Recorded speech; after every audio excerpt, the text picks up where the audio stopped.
we should be live with another chill stream of our life, part 2. Just let me make sure that we are live. And we are. Heck yeah, man. Alright, so let me just share the stream with the Discord real quick. But welcome everyone, hope you're all doing fantastic. Wishing you all a beautiful, beautiful time zone. Okay, our life continues. Alright, should be good now. Yep, okay. Then I'm gonna close this, and then voila. Man, today we finished Hatoful Boyfriend. By we, I mean me and Marilyn. And man, what a weird game that was. I really enjoyed the experience, honestly. It was exhausting, but I took a nap afterwards and I really liked it. But, okay, give me a second. Let me bring up the chat on my phone because it's more convenient that way. But thank you all for tuning in, whether you tune in live or in a VOD. Alright, let me see if the volume levels are fine. Testing the volume levels. Testing.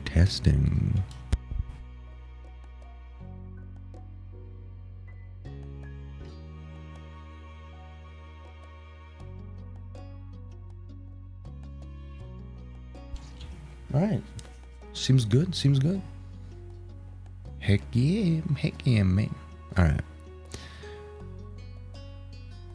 Though, let me just change the quality to 144p on my phone stream because I'm not watching it, so. Hell yeah. Alright.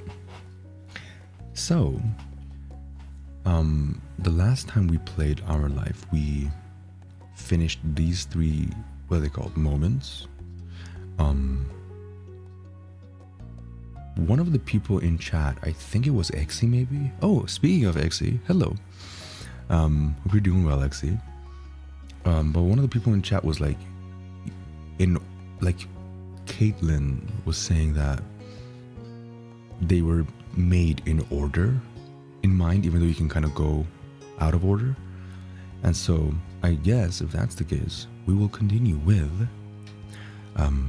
Sandcastle. So hello, but how are you, Exy? How has it been going? Yeah, you said that. Yeah. Great timing. Alright, let's go. Cove wasn't able to do many things that summer. When you, him, and Shiloh sat out on the shoreline one bright morning, you could tell he wanted to be in the water. I'm good busy? Ooh. Can't tell me what you're busy with?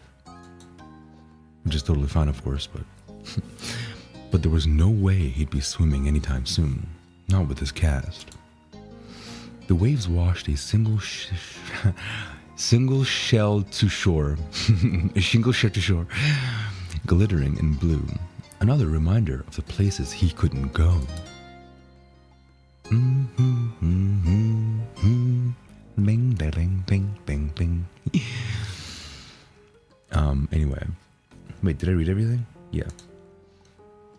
From what you'd gathered about Cove's old life so far, in tiny pieces and fragments, you could tell that he'd do anything to be able to get the cast off.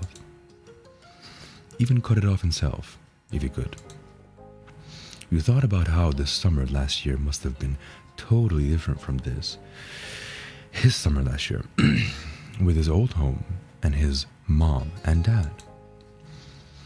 But now he was here with you and Shiloh and Lizzie and everyone else, and he couldn't even go in the sea. I want some water. You guys should also hydrate, even if you hydrated like real recently. It's fine. It doesn't hurt. This town wasn't bad. It had all your favorite things in it. Okay.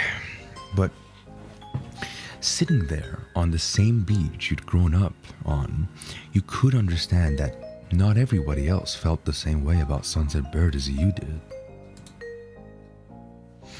You watched him from the corner of your eye quietly, and he finally said aloud what you had been pondering.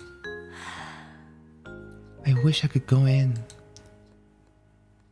The water. Yeah. Oh, I'm sorry. You're gonna be able to do it soon.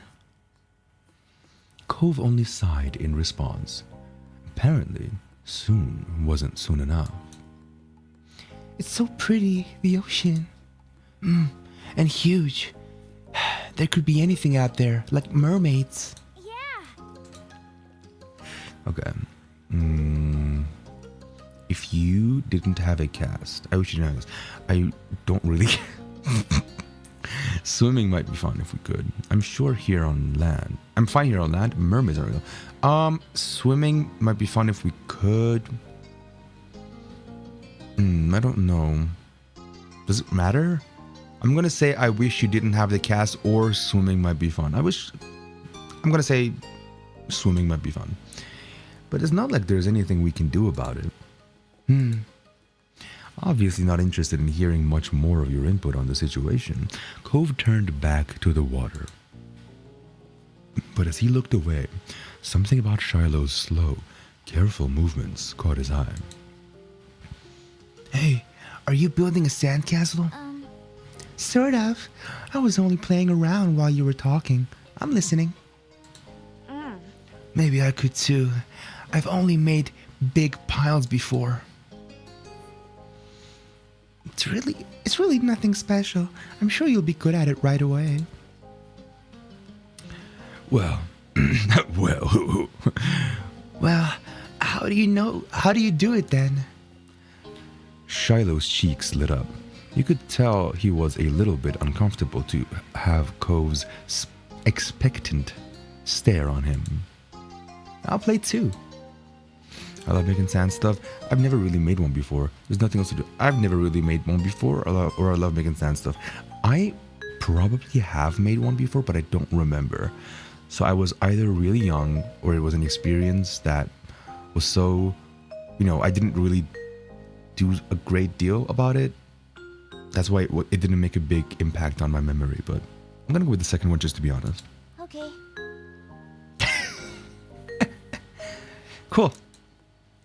He put his hands back to his seashells and sand and nodded. I don't do a lot. Here's how I like to get a house started. Shiloh, focusing more intently than you'd ever seen him, guided the two of you through his process. It didn't take long for three of you to each have humble structures prepared. That's all. Kind of. You can do anything now. Like, make it bigger and add some seashells. Carve a pretty pattern. I bet you have great ideas. Okay. I'm gonna make it bigger. Mine's gonna be a real castle. Cool. Cool. This is gonna be a house. Cool. Yeah. Looking at the base of your sandcastle, you decided to make a mansion, a castle, or a house. Let's go simple, a house. Looking at the base of your sandcastle, you decided to make a normal house. The better part of the next hour was spent focusing on your own work. The boys were the same. Even Shiloh didn't sneak as many peeks at everyone else as he usually did. That's Shiloh's house, no? Or is that mine? You finished shaping before either of them did. Okay, it's mine. A humble little abode. Glancing up from what you'd built, it seems like you got done so fast because they already searched around for extra decorations. Shiloh had grabbed most of the really interesting stuff, and Cove had a lot of the shells, but there were still options. The first thing you reached for was a red bottle cap, blue seashells, green piece of sea glass. Blue seashell. It was the best fit for your house. Why did I become British? I don't know, he decided. The blue color of it still reminded you of the clear water. So you displayed it in front and set. You displayed it front and center, making it a headlining feature of your whole thing. Pleased with your result, you finally took a proper look around that wasn't focused on the sand itself. Both Cove and Shiloh seemed super immersed still. You knew it could probably sneak. You could probably sneak a peek at either one's work. You checked out Cove's sandcastle, you decided, and also look, you checked out Shillow's. Cove first. The castle Cove had built. Castle Cove. Name it Castle Cove. Cove had built looked surprisingly tidy, especially for someone in a cast. He must have worked really hard. He wasn't even finished digging the huge gaping moat in front, but it was already enormous. You got the sense from the enthusiasm he was digging with wait, what? You got the sense from the enthusiasm he was digging with that the doctor was probably going to find a bunch of sand when he finally removed the pink plaster. The silence was then broken. What's on top of yours, Shiloh? He peeked closer and discovered something shiny sticking out of Shiloh's sand chimney. Is it the green? Oh, it's just gum wrapper. It looks like smoke. Neat. It's good. That's smart. Yeah, I didn't think of that. I guess I just don't see it. You should be an architect. Kind of looks. You should be an architect. You'd be good at it, Shiloh. Shiloh smiled without a word. And that was that for the current topic. James. Wait, that's a little more Shiloh. James, can I see what you did? Sure. He began surveying your work. He had built a comfortable little house with a tree in the front yard. The tree had been hard to keep standing up by itself, but it turned out pretty well. Shiloh quickly decided to jump in the new conversation. Hey, James, what did you do? It's a house. I built a house too. That's so neat. No one else has a castle. Yep, it's just you. Cove phrased that as though it was a point of pride. Shiloh's sing-songy tone gave the impression of something else. I need to sneeze. Bless me very much. You weren't quite sure. Cove's confused face meant he was. I will probably sneeze again. And bless me again. Sing something like that. You weren't quite sure. Cove's confused face meant he must have also felt it was strange. There's nothing wrong with doing something different, you thought. Maybe Shiloh didn't feel the same way. If something is the only one of that thing, that makes it special. Yeah, for sandcastles and stuff. People too. My dad always says how everybody is their own man, a real individual. I don't think I'm very special. Why? Why not? Nobody else is you. Shiloh simply shook his head. I'm not different. A beat passed between the two, and the Cove then looked down at his own work again. Okay. Whatever. I'm trying to give you a compliment, but whatever then.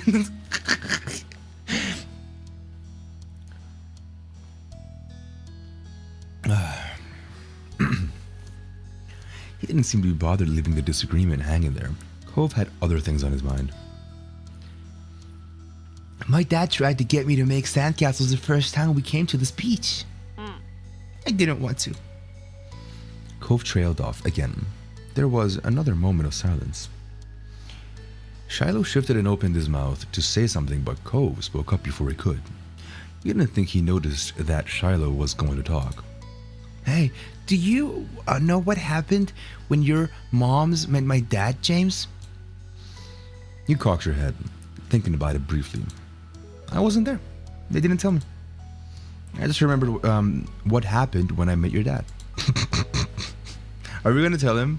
I just remember what happened when I don't know. Is it a good idea to be honest right now? I honestly don't know. I could save and try it. Mr. Holden had been a weird stranger then. Well, he was still kind of strange. No other parent acted like him, but he knew him better at this point. Now that you thought about it, it made a lot of sense that Cove's dad talked to him about people being unique. You were pulled from your thoughts when Cove continued. Oh, well, I was there. I don't think my mom has met your dad. Yeah, I'm pretty sure she hasn't. James's parents and my dad met the same day I met him. I'm gonna say what happened. Okay. Shiloh frowned to himself, ducking his head. His hat cast a shadow over his face. You could still tell he was upset at not being included in Cove's choice of topic. That was kind of boring for him. Though, giving people their own turn to say the things they want is important too.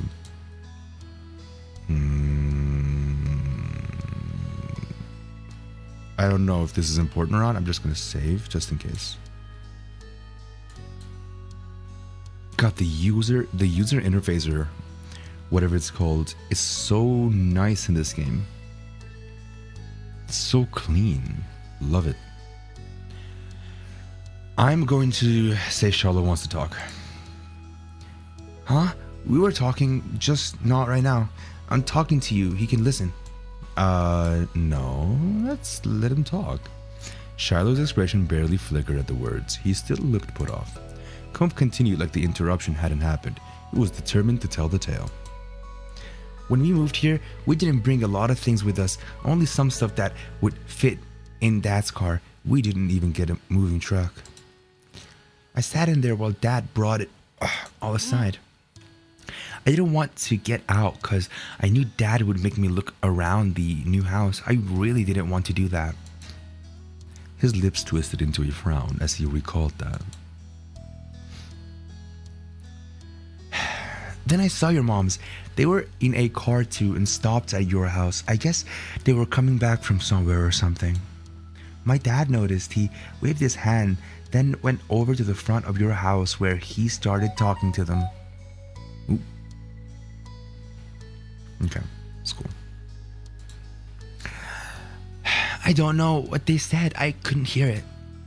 But he couldn't see me anymore since he was looking the other way.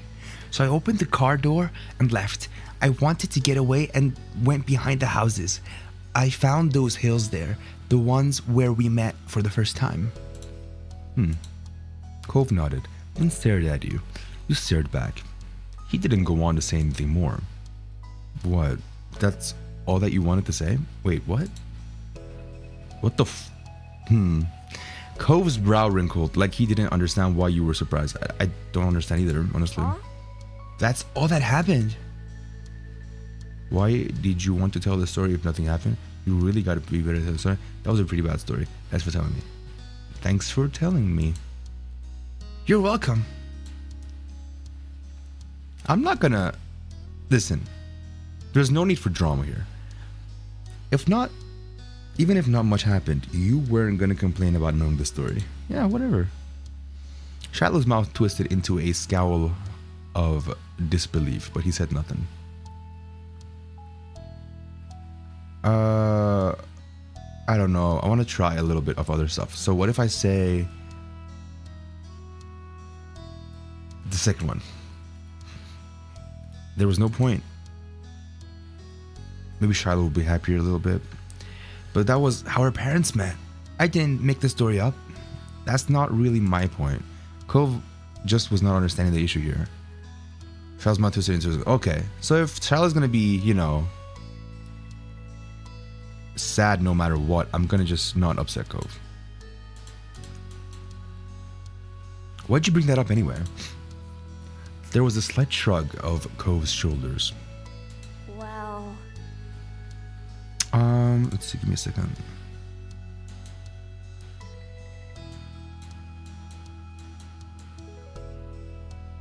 I wonder if this changes on stream. I don't think it should, but we'll see.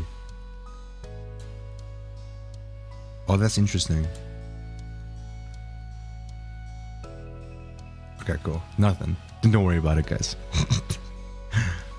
Anyway. Wait, it really changed nothing?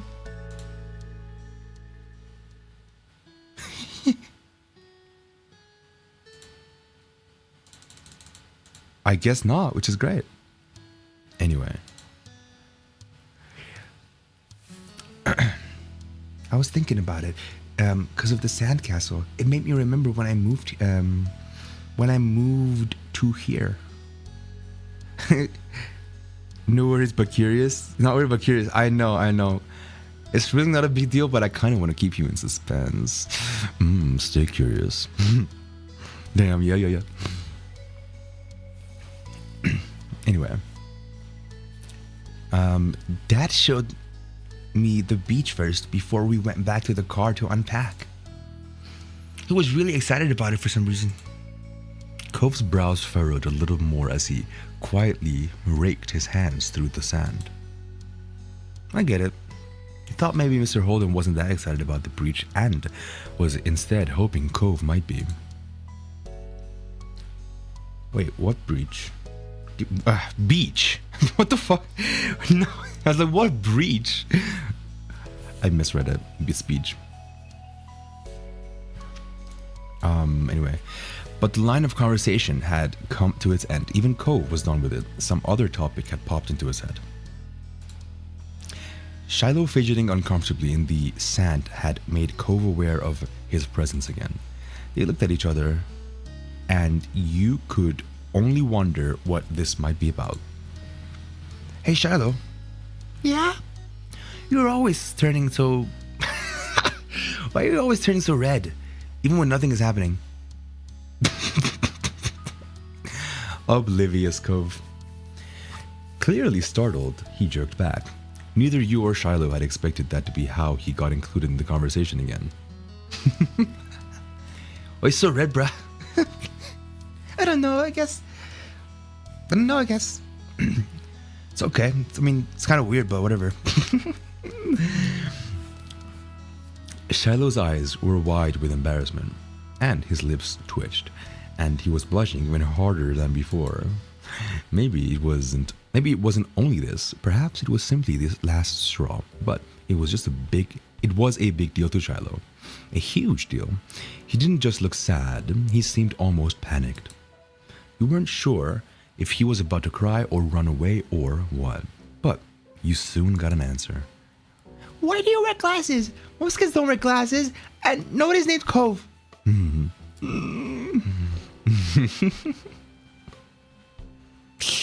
to come. Oof. Who is you come? It was probably just your dad bugging James's family some more, because you didn't have anyone else you'll ever play with who'll ever play with you.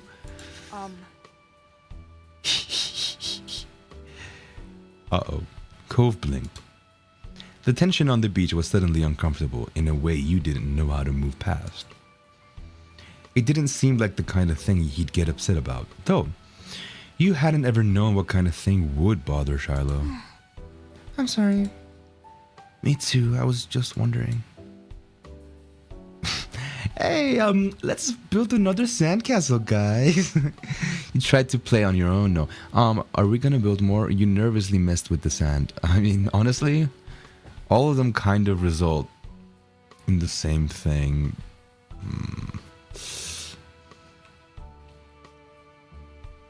I guess the first one, honestly, I mean, it did seem kind of ridiculous at first, but all the other ones are kind of not as much of a...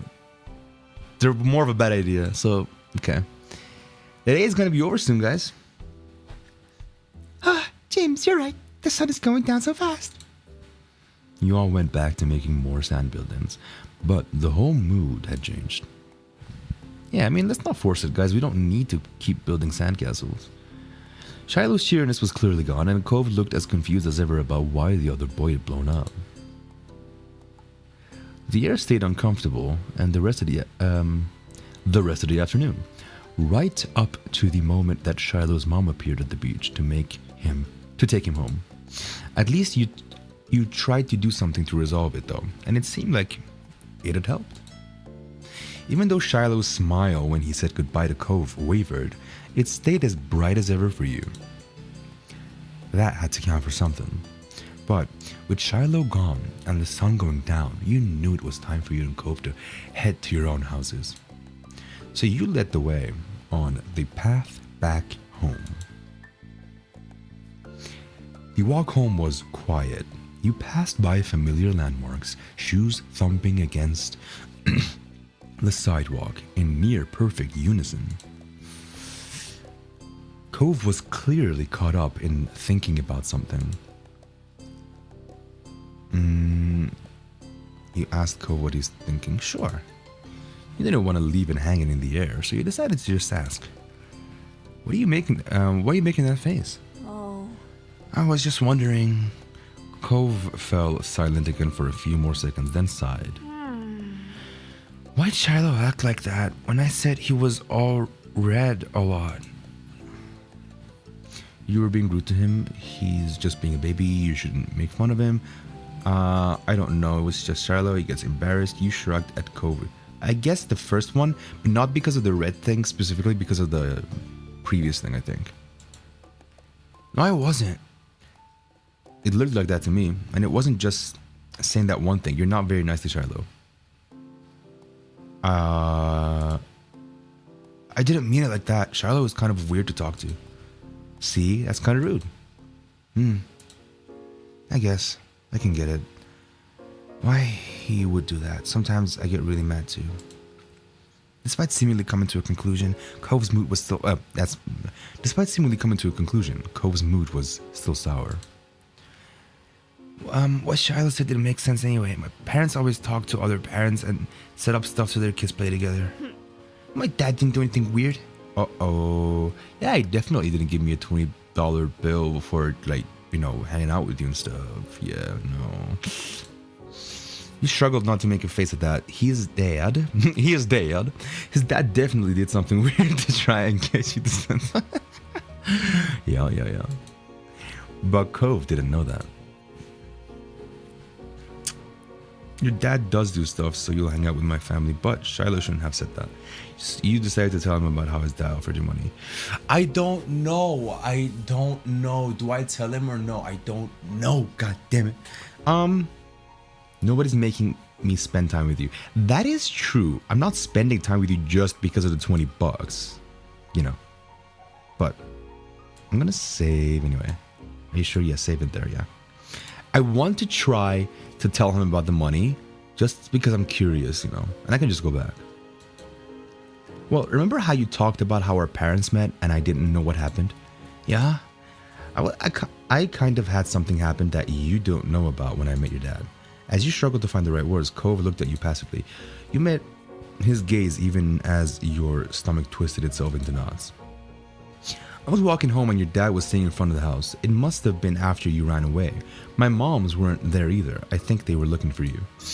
Your dad saw me. He got up and came over. Mr. Holden told me that he just moved into the house next to mine. Cole was still listening, his expression as plain as before. You paused for a moment, wondering if you should really keep going. Well, no, I wanted to, I'll probably go back, but I'm just curious, okay? Even if it was supposed to be a secret, you thought Cove should still know. Your dad said he'd give me $20 if I became friends with you. Cove was so still. You thought he hadn't heard you. Then his eyes widened. His mouth fell open. But no sound left him. Silence stretched between you. He just blows up. So tense that it was almost tangible. You shifted from one foot to another and your hands tensed up. Hey, say something. Instead of speaking, he closed his mouth, his eyebrows went up, crinkling his forehead. He looked more sad than surprised now. He was going to cry. You were certain of it. I'm sorry, I'm really sorry. Oh, Cove raised his hands and brought them up under his glasses. His fingers pressed over his eyes, hiding them. Then, right in the middle of the street, the tears began to fall. Oh! His shoulders shook with the force of his sobs. You could glimpse wetness through the cracks of his fingers slipping down his cheeks. Hey, you shouldn't cry because of that. step closer, you place your hand, or you stay with him. Unsure, you slowly place your hand on top of his head. Your mommy did that for you sometimes. But Cope shook his body from side to side, rejecting your presence. No. Oh, I think. Okay. I'm just gonna go back. You know what? I'm just gonna go back. Back. I'm gonna go back. All right. Man, I wish life was like this.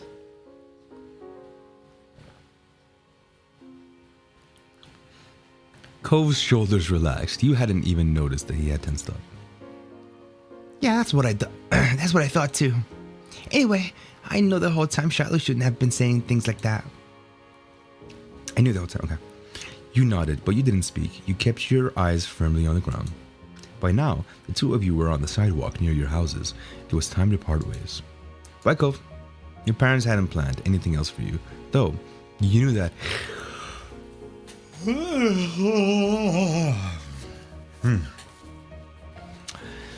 Anyway, hadn't planned anything else for you, though you knew that you'd see him eventually. Cove nodded, already turning away.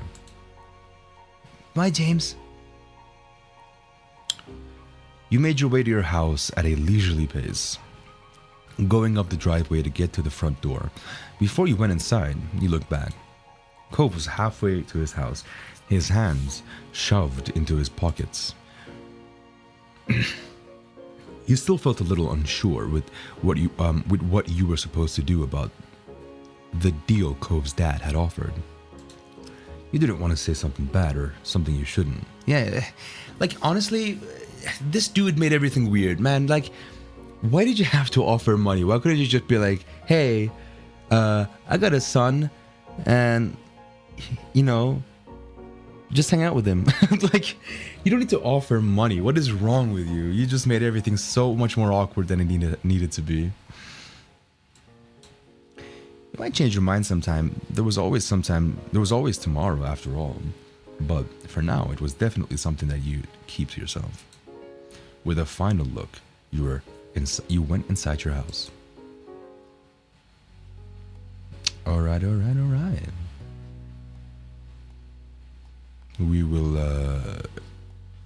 I will drink some water.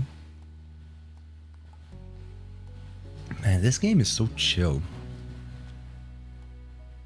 It was probably the reason why I haven't played it until now, because it's like just so chill. It's like the ideal everything, you know, I guess. But I don't know, recently I've just been like, I vibe with it right now, so I'm just gonna play it. And I'm glad I waited, because I was waiting until the right mood to really play it, you know. Anyway, Fireflies. Oh man, I should play The Last of Us sometime.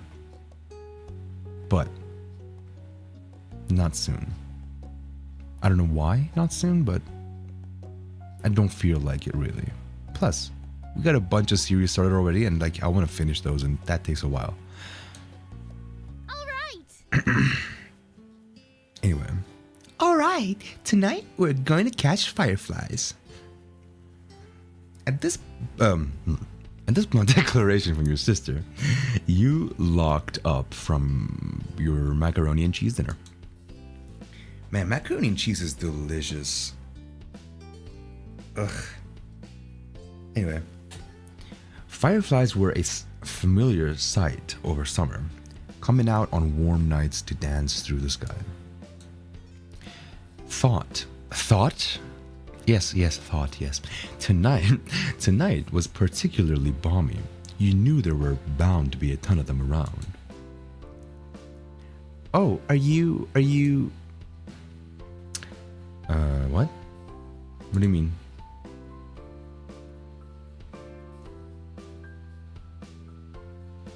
You looked over at your mom's, I guess. They hadn't answered for sure yet, but that's what Lizzie said you'd do. That's probably what you'd end up doing. Lizzie was an expert at getting her way, having mastered the art of it by the time she could talk. Oh, Shiloh here. That's a good idea, Lizzie. Can we, Mrs. Morningstar? Shiloh tapped his fork against the table excitedly, his face lighting up as he looked at Lizzie. It was unusual for Shiloh to still be here. Like always, his mom had to bring him over really early in the morning before her job started. But normally, she would have picked him up by now. She called before dinner to let your moms know she'd be late. You didn't hear why, probably more work things. You thought maybe getting a hangout with Shiloh or for longer is what made Lizzie want to keep running around outside. Staying at home and watching TV was never an option for her, with guests over. That's why you were pretty sure she'd get your moms to agree. Well, it's already so dark out there. Lizzie gave Mom the best puppy dog eyes. Oh, the best puppy dog eyes she could, slowly spooning mac and cheese into her mouth while you waited there for their response. There. Man, this game is so interesting. Huh. I'm saying that because it's like, I feel like literally most people, if not all, I mean, I don't know, but unfortunately, right? Unfortunately, most people playing this game would be like, oh, I wish my life was like that. Like, I wish I grew up like that. I wish, my family was this dope. And I say unfortunately because, unfortunately, in reality, most people's families aren't this awesome, And I think maybe one of the reasons I had stayed away from playing this game until now, it was because I didn't resonate with this. Like, I don't want to be like, oh, yeah, this ideal thing. Because I was like, well, it's not realistic, right?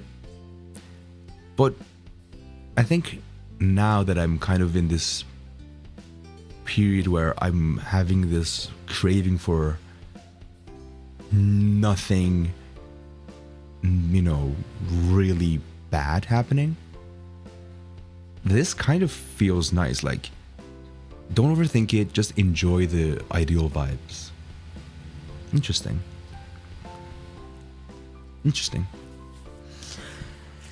Let them go. Nights like this don't happen every day. Your parents exchanged a look, then Mom eventually sighed and nodded back. Yes. Fine. Just make sure you stay on the hill behind our house with all the poppies? What is poppies? Duh, Mom. That's where most of them are. The idea had only just been planted in your head, but already you could just picture all the glowing lights spread out in front of you, like the fairies from the bedtime stories Mommy read sometimes. Lizzie and Shiloh started digging into their food, and it soon became a race to see who could finish their dinner first. Isn't that great? Aren't you excited to go outside and play games? Play games, James? He gave a non-committal shrug. James is just mad because... Oh, James is just mad because I always catch the most.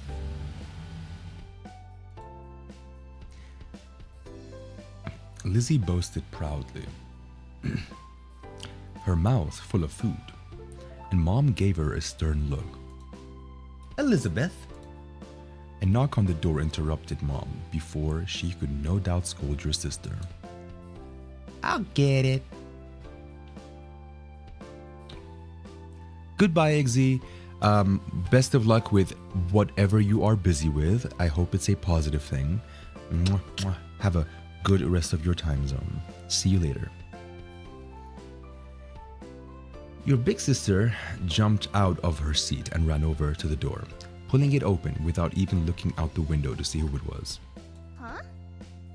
Huh? You shifted in your seat to try and get a glimpse of the unexpected guest. It's Cove, isn't it? Yep. Hi. Good evening, Cove. Your mommy. And mommy has such a soothing tone to her voice and look. It's really good.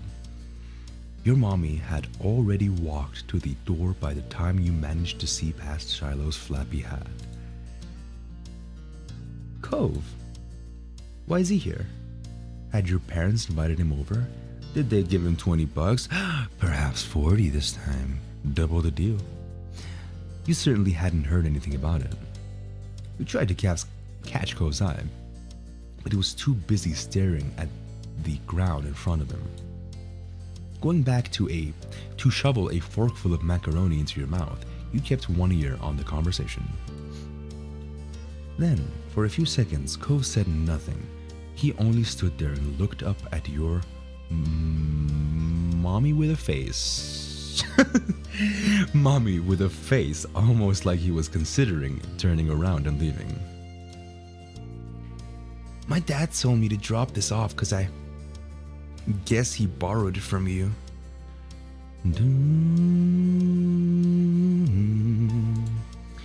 Cove took a familiar screwdriver from out his large side pocket. Eyes now dropped to the floor. We left ours back home when we moved. Great. Thanks. Bye. Thank you. Here, why don't you come inside for a bit? Lizzie crossed her arms and lifted her chin. Cove shrugged, and Mom stood from the table too. I'll give your dad a call to tell him, to let him know you got here all right. Cove shuffled fully inside, eyes remaining on the ground. Mommy closed the door behind him. Hi. Hi, Cove. Shiloh gave Cove a friendly smile while waving by holding up his hand and opening and closing his fingers. Cove nodded in response. Cove, are you going to catch Rifle's blood? Cove, you could come outside with us if you want to.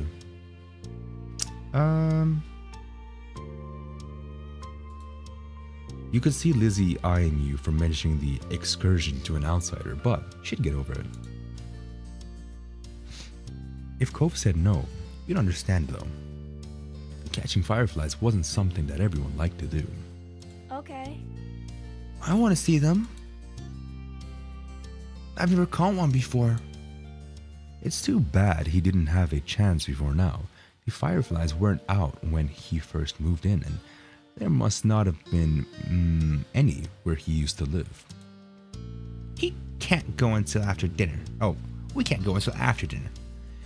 After she pointed this out, Lizzie walked back to the table and took her seat. There wasn't much left on her plate. Oh, since this was very true, she decided to finish up your own stuff as well.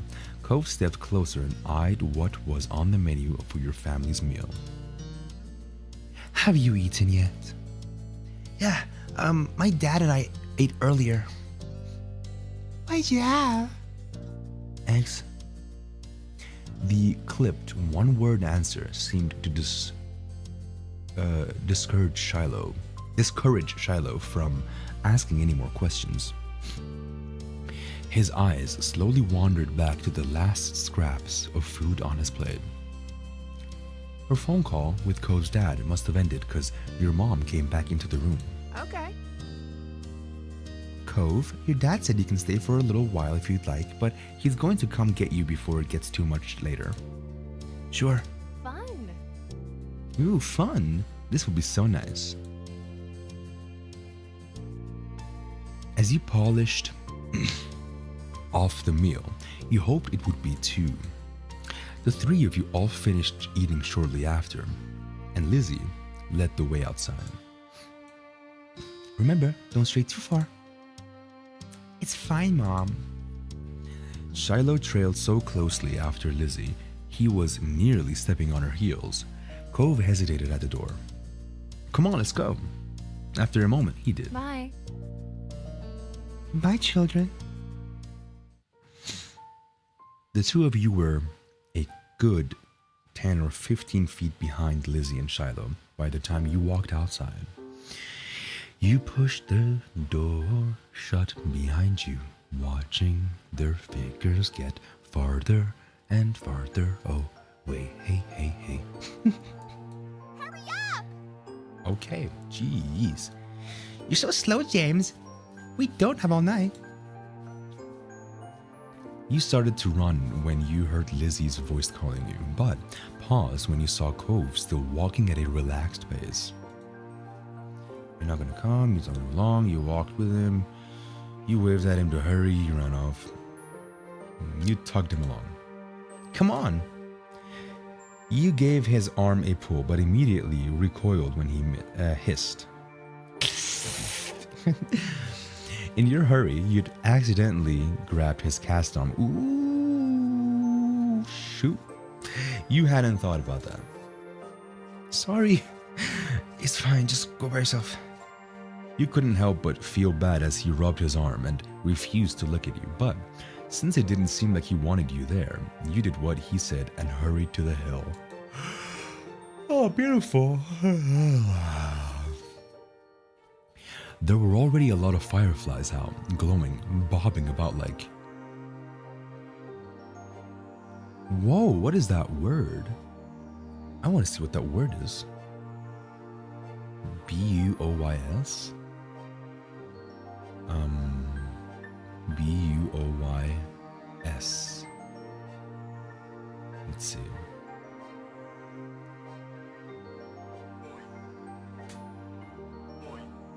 So it's just pronounced boy. An anchored float serving as a navigation mark to show reefs or other hazards. Oh, or for mooring. Oh. Interesting how they're spelled. Nice. Give me a second. Now that I picked up my phone, I am checking something. So give me a moment, please, and thank you. All right. Oh, shoot. All right. Never mind. We're all good, guys. We're all good. All right. Let me put the phone back down. All right. Bobbing about like boys on a wave. Lizzie was standing on top. Shiloh was spinning in circles somewhere around the middle. Where's Cove? You looked behind you, wondering if you'd upset him enough to send him home. But a second later, he rounded the corner, looking around at all the fireflies with interest. Wow. Shiloh took a moment to come over and welcome the both of you to the hill. Hi, guys. It's really great out, huh? See how many there are? Yeah. A firefly danced through the air, landing on Cove's sea green head. You and Shiloh couldn't help but giggle. You and Shiloh couldn't help but giggle. Covering your mouth with a hand, the sound escaped you, and Cove looked at you in confusion. Come on. What? You gestured. Oh, this is so sweet. Oh, man. Everyone deserves memories like this in their childhood. You gestured to his head, and he reached up, making the firefly dart away. Cove jumped, then followed after the glow. Oh. So cute. Aww. That's not what he said. Oh, look. Because I was like, oh, this is so cute. And then I read that as Shiloh's voice. Oh, look. Lizzie has one. Lizzie has one. That's amazing. Shiloh ran to the highest point of the hill, making sure not to lose his hat or backpack along the way. You hummed as the group divided and conquered, shifting your gaze to the dozens of other fireflies sailing around. The game was on. You had a bandage on your thumb, and you tried to be cautious of that. You had a bandage on your palm, and you tried to be cautious of that. What? You had two bandages on your hand, and you tried to be cautious of that. You were good at not getting cuts and scratches. Oh, Uh, um,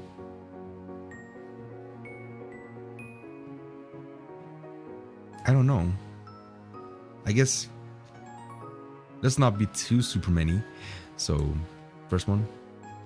Spotting one close by, you approached it with assassin-like stealth, crouching down to make yourself seem like less of a threat. Slowly dragging one foot in front of the other, you crept up towards it, arms outstretched.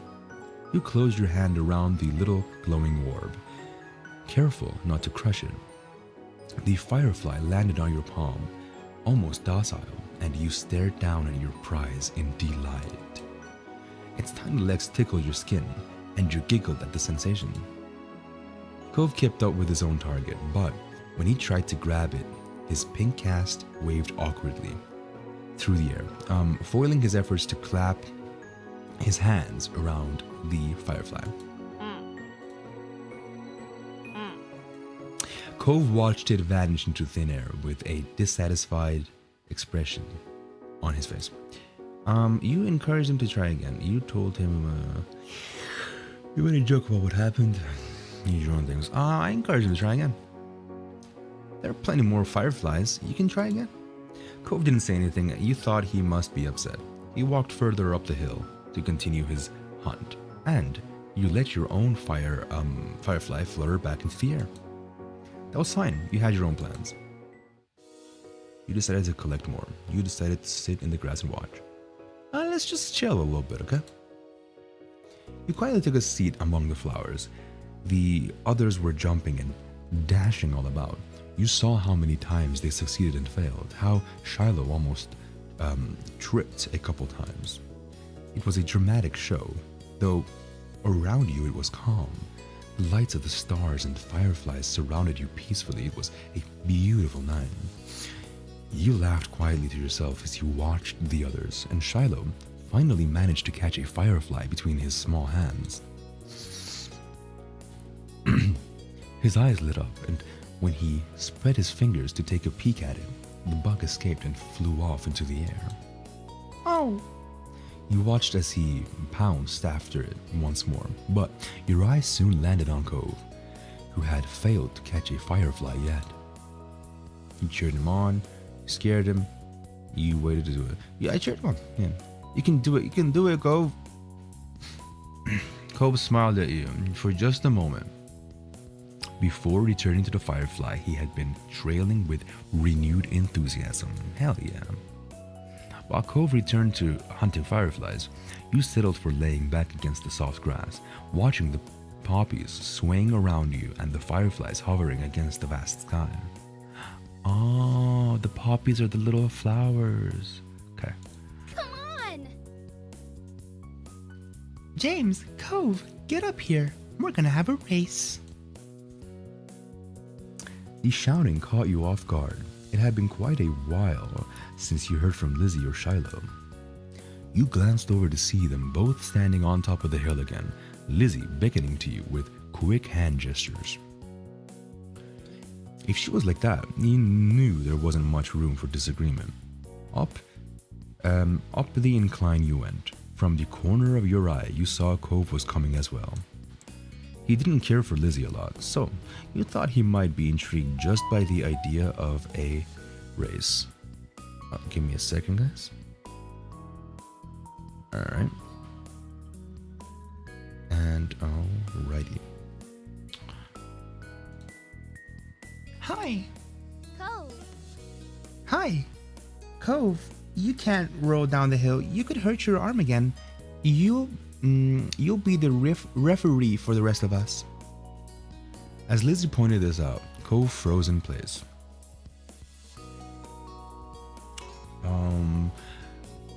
Sorry, I got a message. Okay, never mind. I can answer later.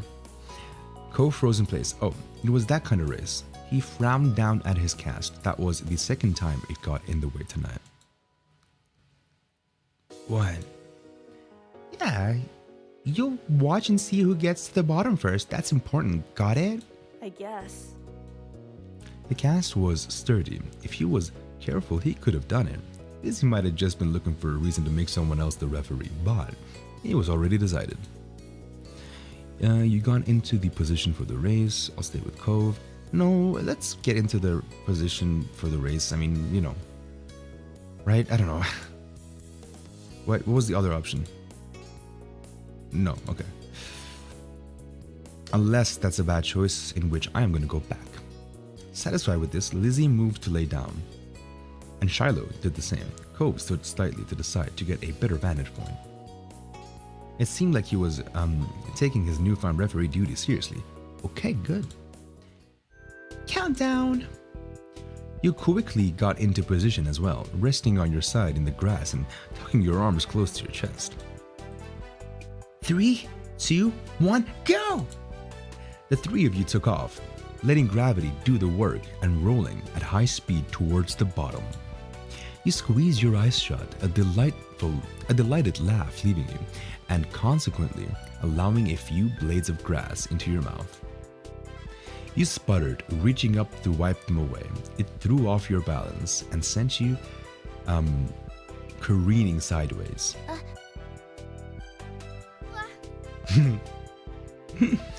Everyone started too close together because the slight turn made you, then Shiloh, and then Lizzie collide into a heap. You stumbled down the last few feet in a pile. Shiloh's elbow was in your stomach, and you were pretty sure Lizzie's hair was in your mouth, but you had survived. Perhaps it wouldn't have been safe for Cove after all.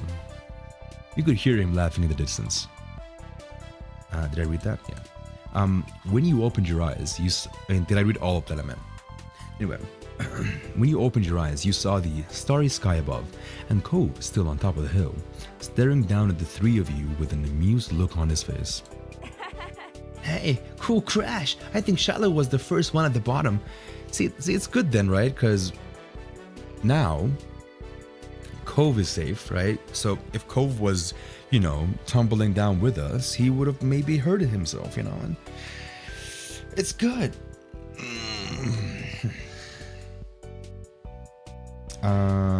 Okay, yeah, I read this.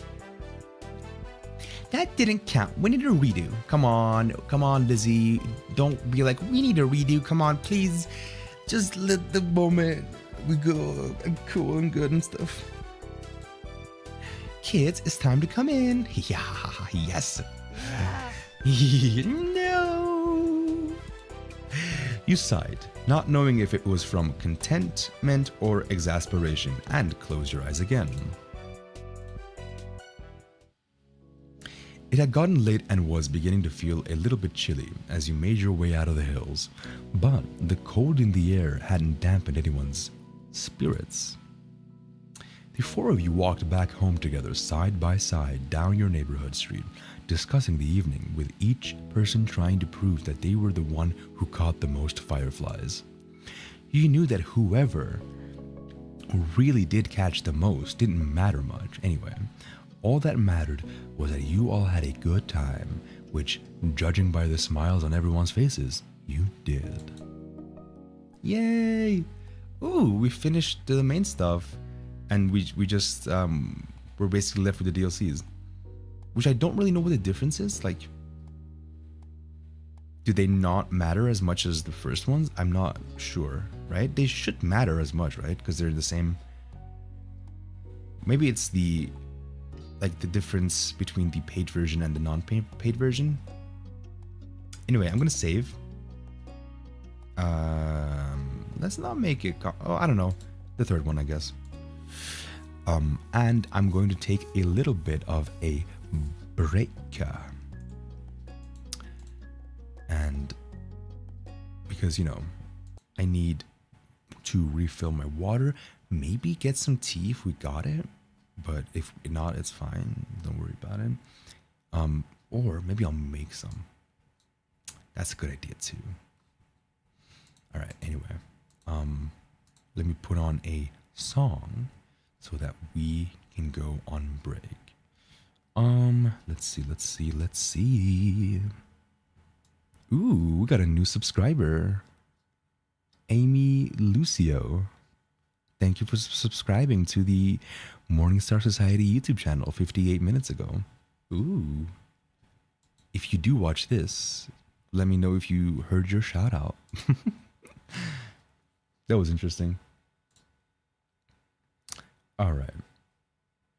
What could we watch? I mean, listen to.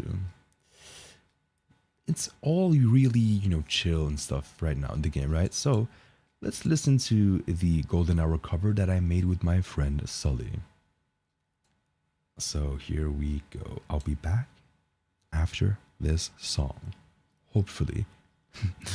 But probably. If not, I'll come and tell you like, hey, I need like a little more time. But it's fine. So let's take a little break, guys. Stretch, drink, whatever you do. If you're asleep, because this is a pretty chill, stream, and maybe you're asleep. I'm going to turn down the volume of the music just, in case you're asleep. Then just keep sleeping. Sweet dreams. All right. Be back after this.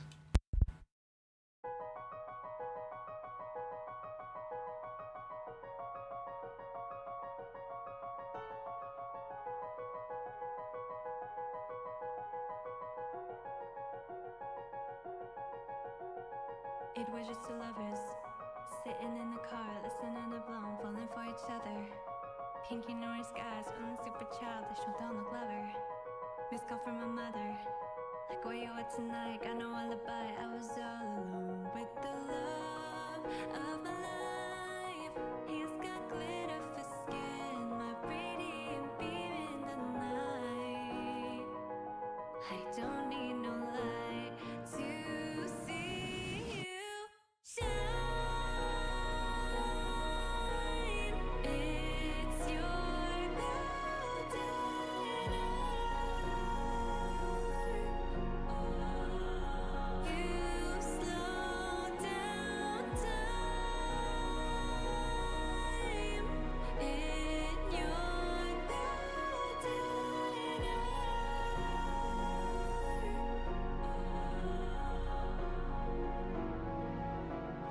We were just two lovers, feet up on the dash, driving nowhere fast, burning through the summer. Radio on blast, make the moment last. She got solar power, made us feel like hours. She knew she was the baddest. Can you even imagine falling like I did? For the love of my life, she's got glow on her face, a glorious look in her eyes.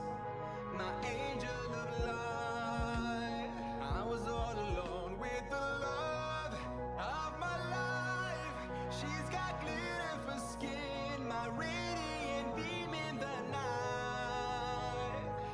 I don't need no light to see you shine. It's your golden hour. Oh, you slow down time in your golden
Hello, hello.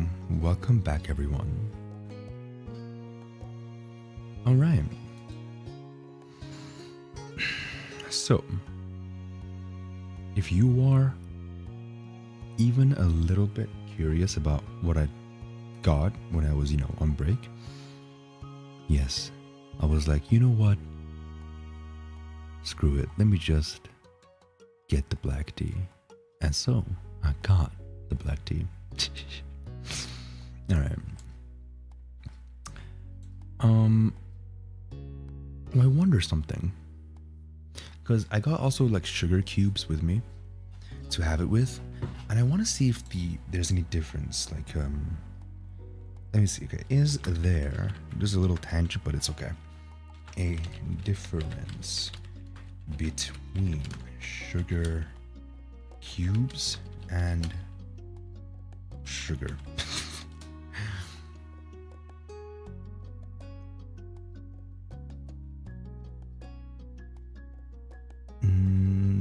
All denied, no difference. So no difference. Okay. Cool. All right.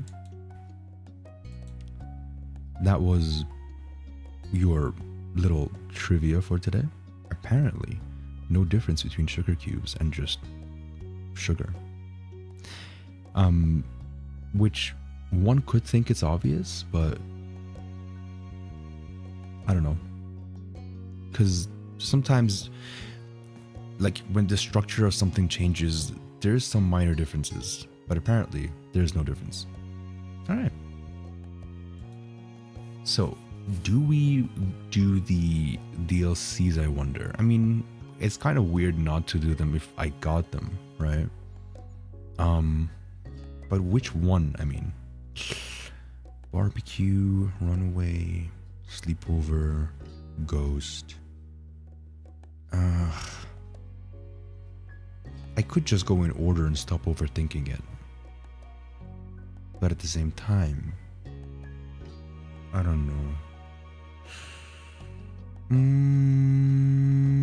Imagine if I was just like, and then summer ended. No. Do I just go in order? Fine, you know what? In order. Whatever. Every year, the Sunset Bird Memorial Library held a... By the way, do you guys in chat say library or library? Or, if you are from the Undertale universe, maybe you say library. Every year, the Sunset Bird Memorial Library. I kind of switch between them. Sometimes I say library, sometimes I say library. Held a small reading program. Your moms and Lizzie were big fans of it. Mom and Mommy because it encouraged reading, and Lizzie because she could win prizes. When it came to what you thought of having to read a bunch of books and then going to the library with a... What? When it came to what you thought of having... What you thought of having to read a bunch of books and then going to the library with a competitive Lizzie, you loved it. Oh, okay. You loved it. You didn't care. You hated it. Let's just be positive here. I loved it. I mean, what's not to love about this life? Each time, it had been one of the highlights of your summer. And you'd never been shy about letting your parents know that. You and Lizzie went with Shiloh before, and this year, you'd brought Cove too. His dad had been so over the moon about being included that he'd driven all four of you. You had never been in Cove's dad's car before. It seemed a lot shinier than your mom's. Hey, it's the $20 guy. After herding the group inside, Mr. Holden gave you all a wide wave with the arm that has a stingray on it. Have fun, kids. Stay in sight of the librarians, you hear? I wish I could watch you in action, but your poor old dad has to finish up some work. I got it. Though I'm sure that won't get in the way. Heck, I'd probably hold you kids back.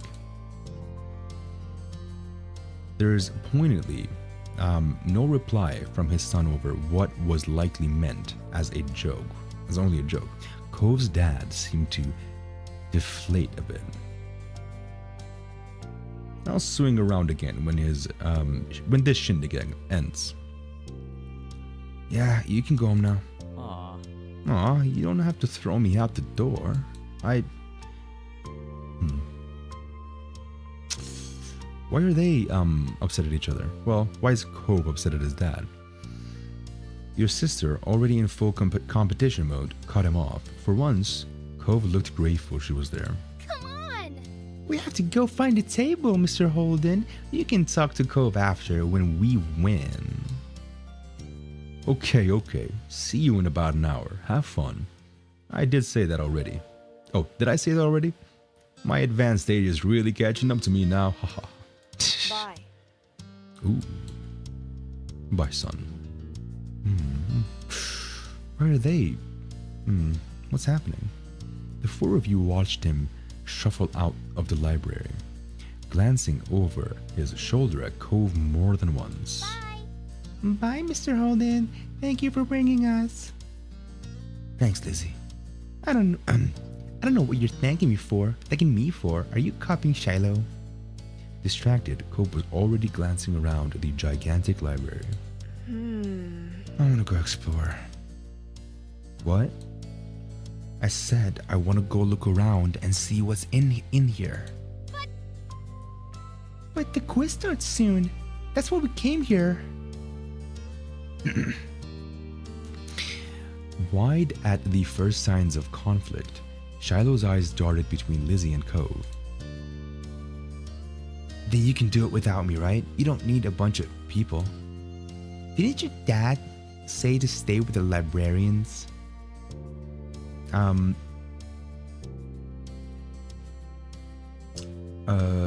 You shouldn't go somewhere by yourself. Cove leveled an unimpressed stare at the both of them. Then his eyes met yours.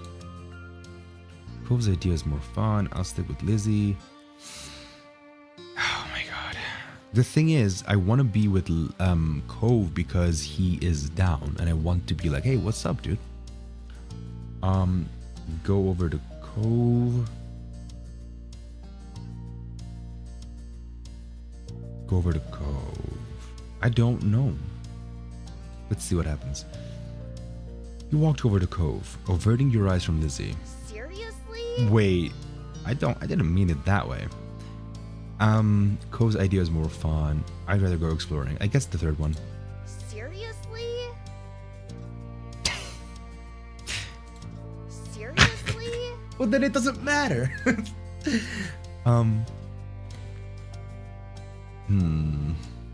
Then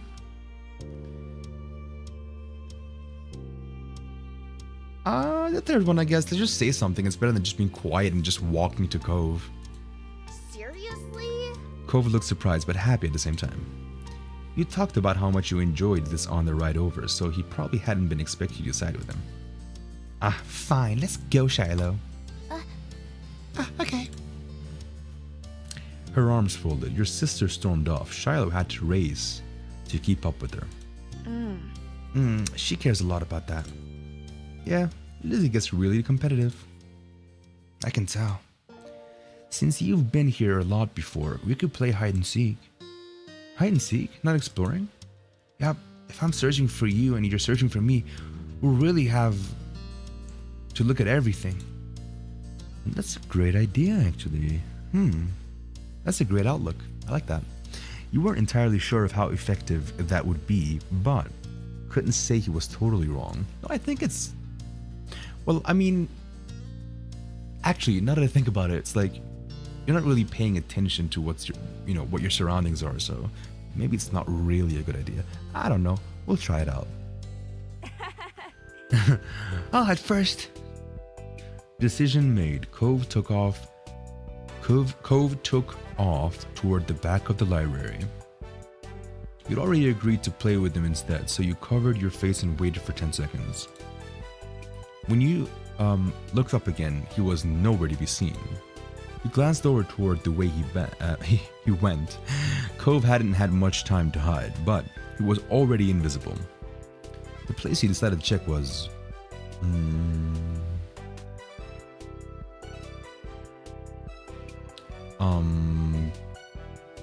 I don't know, fairy tale display? Near the older kids section, there was a display with a bunch of fancy looking books. They were old copies of old stories.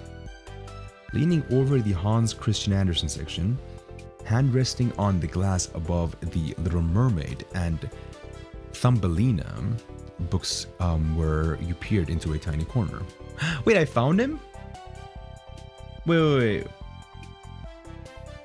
I want to see if he's everywhere.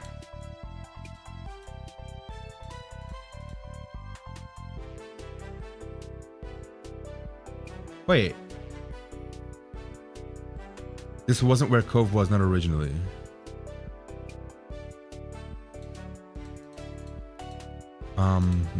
Hey. Hey. He turned back to the earth and fell. That's why I think it's supposed to be a solar eclipse. Looked at it. Wait, what? Did some view working out for finding interesting things. Huh. Okay. Interesting. So I'm just gonna go with what I picked originally then. Just because he was there, you know. And there was Combe, seemingly lost in thought. Boo. I mean, I didn't think I'd find you fast either, Butto. I didn't think you'd find me so fast. I didn't think you'd find me so fast. Nice one. This is the first place I looked. It really was. Pouting, he dusted off his pants. Really? Yeah.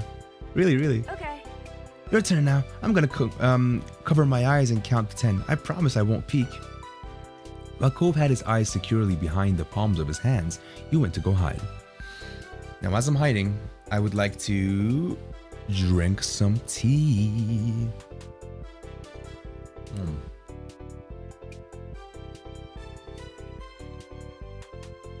And I put a sugar cube in my mouth as I take sips of tea.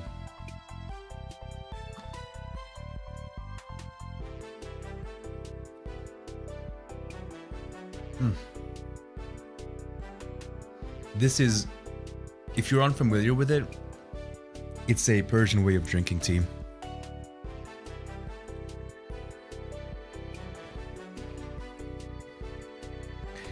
Anyway, let's see.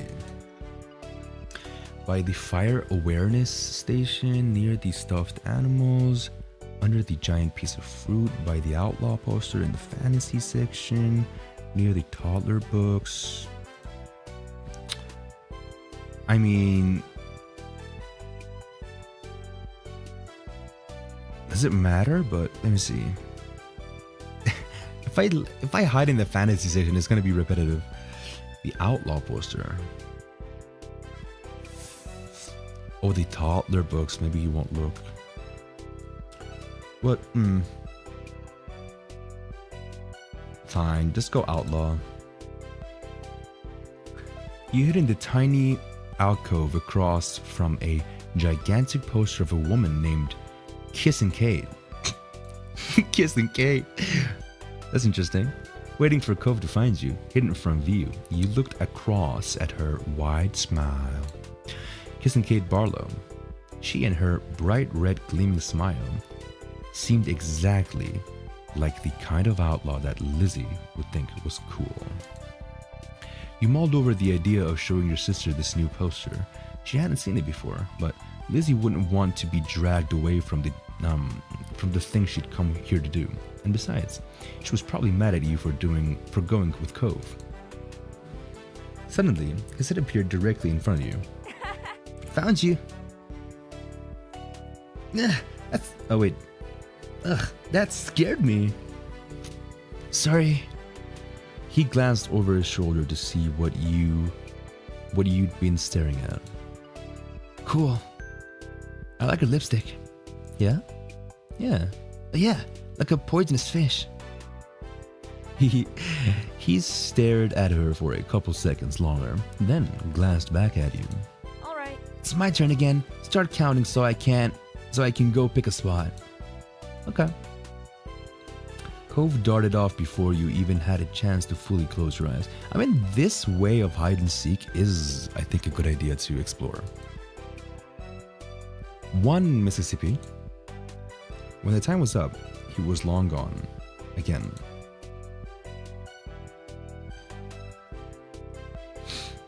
There were still a lot of good places to hide, so you figured he was... I wonder if I'll be like finding him, you know, with the first choice that I make again. Next to the Kid Detective poster, behind the Willy Wonka statues, it's all the old Christmas stuff.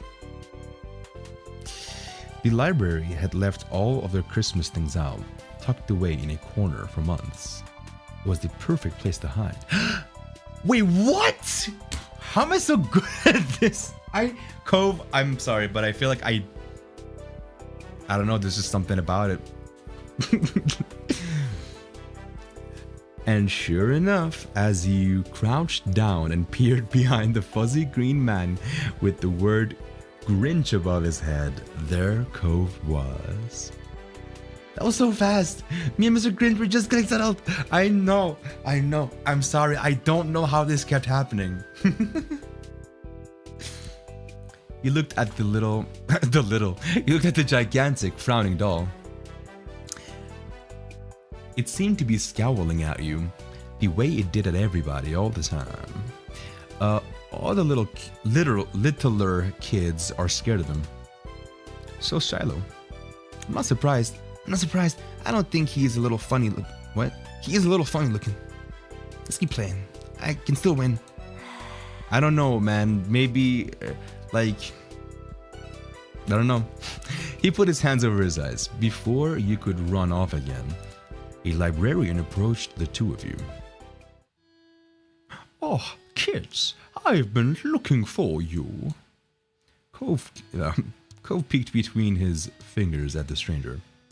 Us? You must be Cove. Your dad told me he was waiting by the entrance. It's always fun to give little fun voices to random characters. Cove blinked, mouth opening like he was going to say something, then glanced down at its pink cast. Yeah, it was pretty clear. It was a pretty clear giveaway. Sure. Is my sister Lizzie with him? She's taller than us and has orange hair. You're James, right? You nodded. Phew, I found both of you at once. That's right, she's with him and the little guy with freckles. Come on, let's go get you reunited so we can close up for the night. Ready to go home, you and Cove followed him up front, where the ragtag group of family members and Shiloh were all waiting. Hey! There you are. She was pouting. You could tell from all the way across the room, and it was only that much more obvious as you got closer. Did you win? We came in second. Hey gang, I thought you'd have been with them the whole time. Cove. I thought you'd have been with them the whole time, Cove. I'm glad you didn't just go off by yourself at least. Cove glanced over at you, then back up at his dad. Yeah. Me too. A broad smile spread over Mr. Holden's face. That's... Even so, next time you should... Cove? Cove? Cove's dad glanced around, slightly frantic, but Cove, just like always, had snuck off without thinking to say anything. He's leaving. Cove's trying to be the first one to the car. With a sudden burst of speed, Lizzie darted for the exit. Oh my god. Man, it must be so interesting to have siblings. I didn't grow up with siblings, and not just that. So, in our family, the cousins are really close to each other, with each other. And so I didn't have siblings, but my cousins were kind of like my siblings in a way, but not really, you know. However, because there's always been that distance that, you know, we're not siblings, so we, you know, grew up in different houses and stuff like that. But anyway, point is that I am also the first grandson of the family on both sides of my family, so mom, dad, whatever, right? So because of that, I will, you know, I'm not it, you know, I am the only child, but I'm also the first grandson, which kind of feels a little like, you know, a little only childy, because you're still by yourself, at least at the beginning, right? And since I don't have any siblings and it's just cousins, then it's not like, oh, well, because my other cousin is a year and a half or maybe 2 years and a half younger than me. Maybe a year and a half, maybe. I don't know. Point is, it wasn't like, oh yeah, a year and a half later or whatever, I met another sibling. No, it was just another cousin and we grew up in different places. You know, I kind of feel like, what's it like to have siblings? Could be interesting. So yeah. Anyway, there was nothing else for the three of you to do except head after them, pretending the librarians hadn't noticed all the commotion. Though Lizzie had been victorious in claiming a window seat in the car, you could tell by her crossed arms and occasional pout that she still had not forgiven your betrayal. Cove hadn't been happy that she'd shot past him. What? Oh yeah, that she'd shot past him at this last second, and that he'd had to sit in the middle between you and Shiloh. Did you say you came in second place? That's some good going. No. No, it's not. She levied another glare at you over her shoulders. Oh my god, Lizzie. Sure. Sure. Striving to improve is good too. Shit. That makes James the winner in your family. What? Someone's gotta be.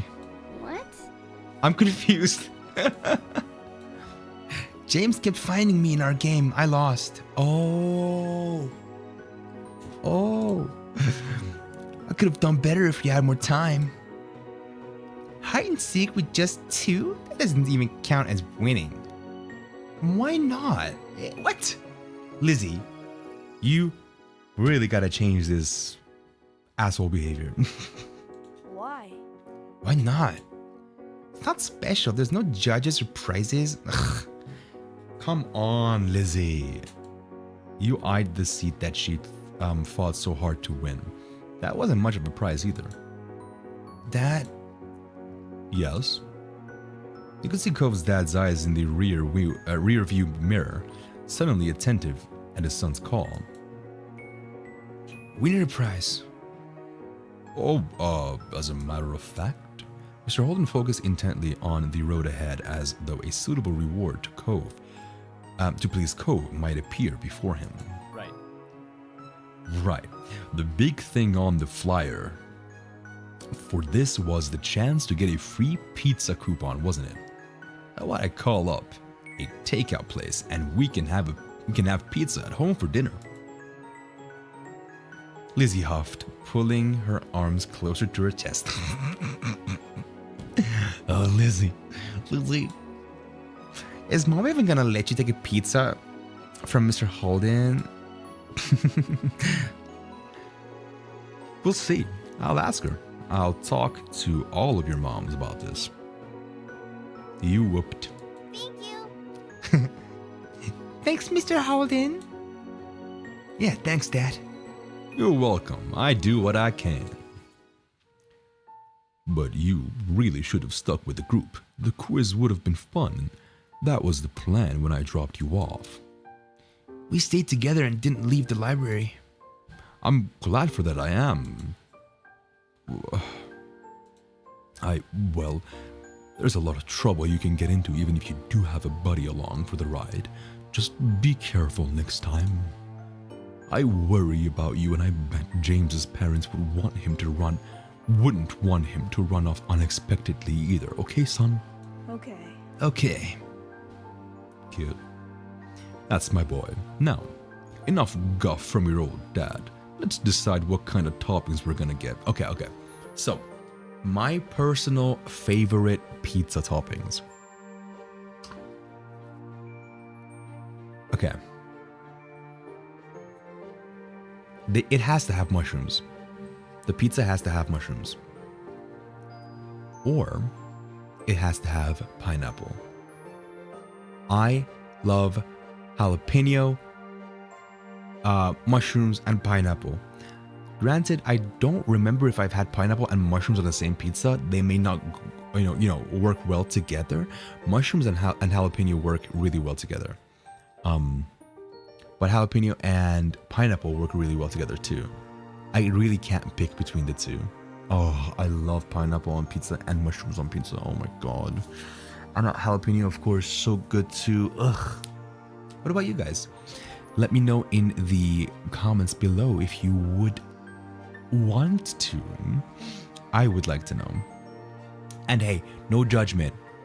Okay? I won't judge you and you won't judge me because, hey, if our lives taught us anything is acceptance, okay? All right. Pepperoni. Cove's dad says, sounds good. Anything else? And the conversation continued from there, with the debates on what was best to put on a pizza for the rest of the drive. Mr. Holden wanted anchovies, and the other 3 kids in the car had to band together to explain how gross they were. The way Cove's dad laughed up in the front seat made you wonder if he was doing it on purpose. Still, the promise of pizza was appealing, even if it did have to come with a mandatory side order of Cove. It was a shame that you hadn't been able to do the quiz, but skipping it for just 1 year didn't hurt. It was worth it. It was worth it. I mean, come on. It's Cove. He can't be alone. Like, come on. We gotta be there for, the gang. We gotta be there for the gang, goddammit. Even one member. Alright. Give me a second. I am thinking, do I want to end stream now or do I want to continue? But give me a second, okay? I gotta respond to something. Just give me a second.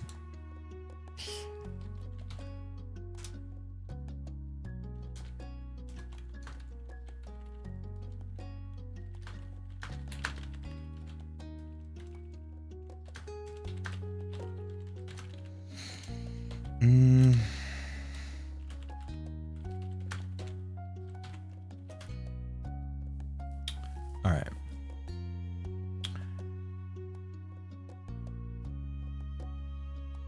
So what I want is a little bit of a break, and then I will see if I want to continue the stream or not. I don't know. This is a very chill stream, and we'll see how it goes. So let me put on a song real quick. Bing, bing, bing, bing, bing, bing. Ding, ding, doo, ding, ding, ding, ding. Doop, doop, doop, doop, doop, doop, doop, doop, doop. Doop, doop, doop, doop, doop. I think a little imagination waterfall fits this mood. So, see you guys after this song. Of course, I'm gonna turn down the volume as much as I can because, just in case you guys are asleep and I don't want you to wake up. Don't. Keep sleeping. All right.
Okay, I do need more time.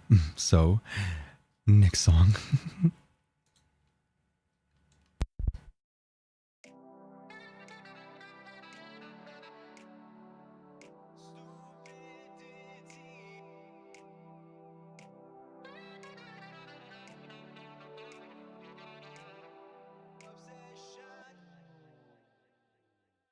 Can't stop thinking about things I don't care about.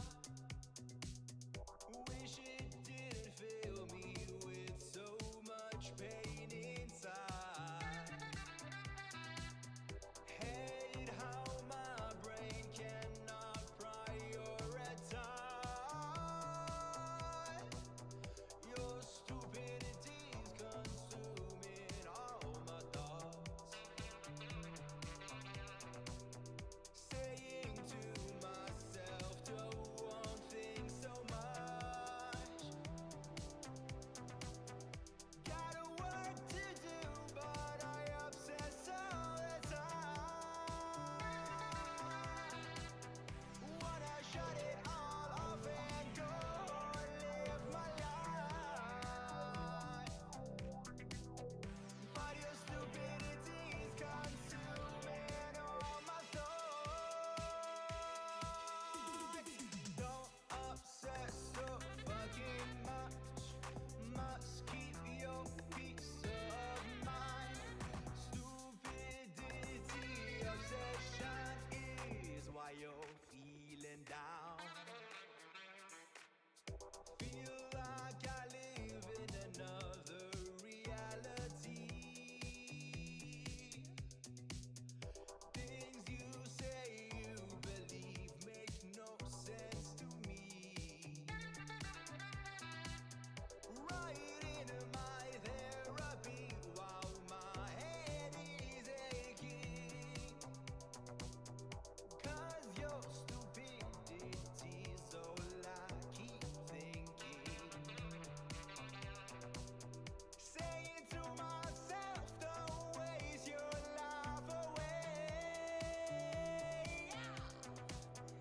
Not your problem, they put their intelligence at bay.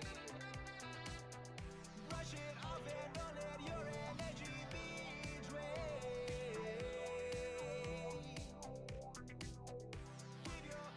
Give your mind a clean slate. Don't obsess so fucking much. Must keep your peace of mind. Stupidity obsession is why you're feeling down.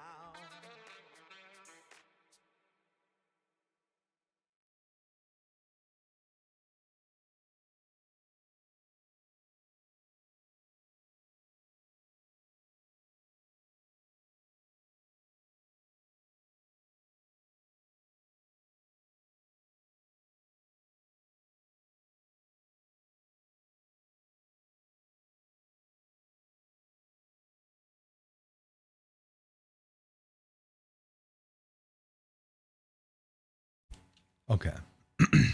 I am back. And I stretched and I got some tea. Heck yeah. Oh. Well. Okay. So, what we will probably do is one more step and then I'm gonna call it. Alright, so let's do Ghost. The night, by the way, thank you all so much for chilling with me. Kisses. The night was incredibly still. You really couldn't ignore how silent it was. How silent it was. It was almost eerie. You could even hear Lizzie snoring in the next room over.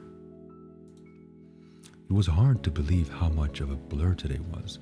Summer sure did slip right past you. You flicked through the moments like pages in a scrapbook as you laid in bed. You thought a lot about what adventures you could have tomorrow until sleep started to catch up to you. Then you heard something scrape against the window. It wasn't that uncommon for the wind to push a tree branch against the glass. Summer breezes were the worst sometimes. But the more you tried to ignore it, the louder it seemed like it became. It was like something was trying to get your attention. You lifted your head off the pillow to get a better look. Nothing was there. Nothing you could see, at least. Can't be a real ghost. I wonder. You just went back to bed. It was only your imagination waterfall. You had to investigate the mysterious sound. It was too creepy to ignore, yeah. You practically jumped out of bed and crept down the stairs to go outside. Your moms were still awake. They stayed up so late, it seems. Luckily, they were watching TV and didn't hear the soft click of the front door opening as you slipped past.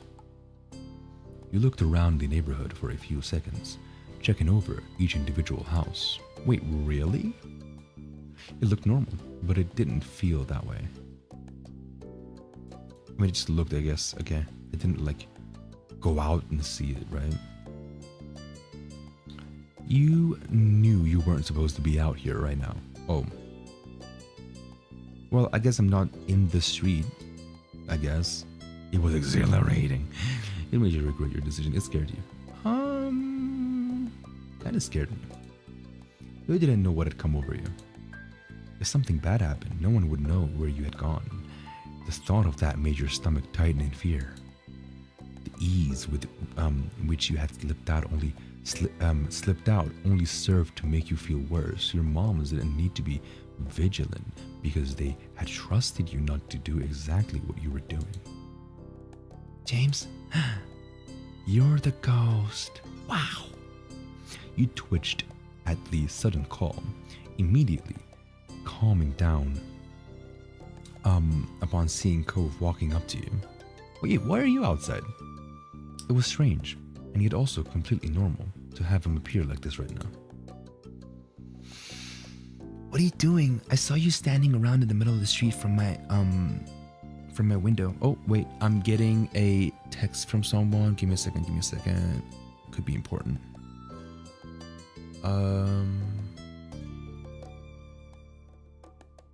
Oh, it is important. Give me a second, guys, okay? Just give me a real second.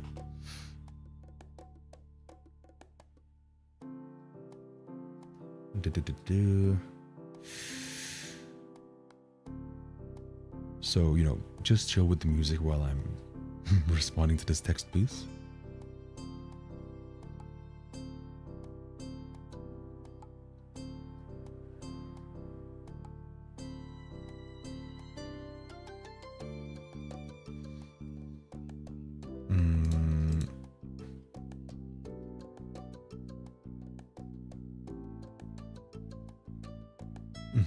Okay.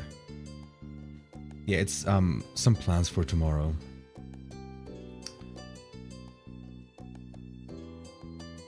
All right.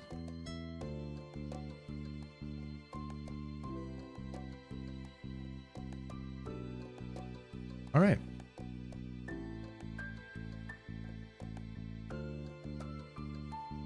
Hell yeah. Nice. So,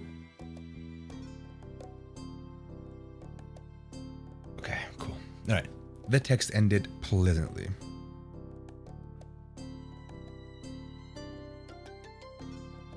All right. So, yeah, let's finish this moment and then I gotta go. What are you doing? I saw you standing around in the middle of the street from my window. You weren't sleeping either? Why not? Oh, wait, so the ghost was not you? Cove turned up his lips to smile, almost as if he were amused by the question. Because... Did you hear a weird noise? You should be in bed. Because what? Because what? Because I wasn't. Well, his tone was irritated now. That wasn't really fair since he hadn't given you a proper answer the first time, or the second for that matter. You know what? I'm not gonna go back. Why aren't you sleeping? Why aren't you sleeping? You weren't even in your house. Tempting as it was to turn his technique back on him, you decided to lead by example and show him what a real answer looked like. There was a strange noise coming from outside. I came to check it out. Oh my god, that little soundbite scared me, man. You heard it too? So that's why you weren't sleeping. Haha. Cove hesitated for a moment, looking down the street before his aquamarine eyes fell on you again. Did it scare you? Clearly it scared you. Yeah, a little. Me too. Me too. The two of you delicately smiled at that. Cove even chuckled a bit. It was nice that you both felt the same way about things. I was kind of wondering if it was the wind, but what if it's not? What if it's a person? What if it's something that's not a person? The unsettling noise suddenly rushed through the air. Cove and you flinched. It sounds even worse than before. Well, no weird noise is gonna not be fixed with a sip of tea with cubed sugar in the mouth.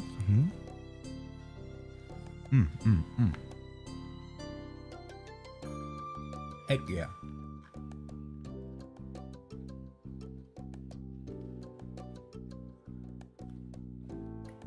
You guys, if you have something to drink, please drink it with me.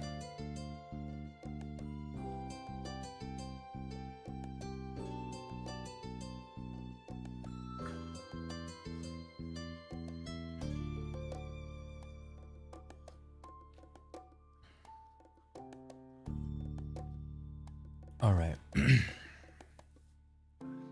You were about to agree with him when the noise came yet again, tearing through the still night.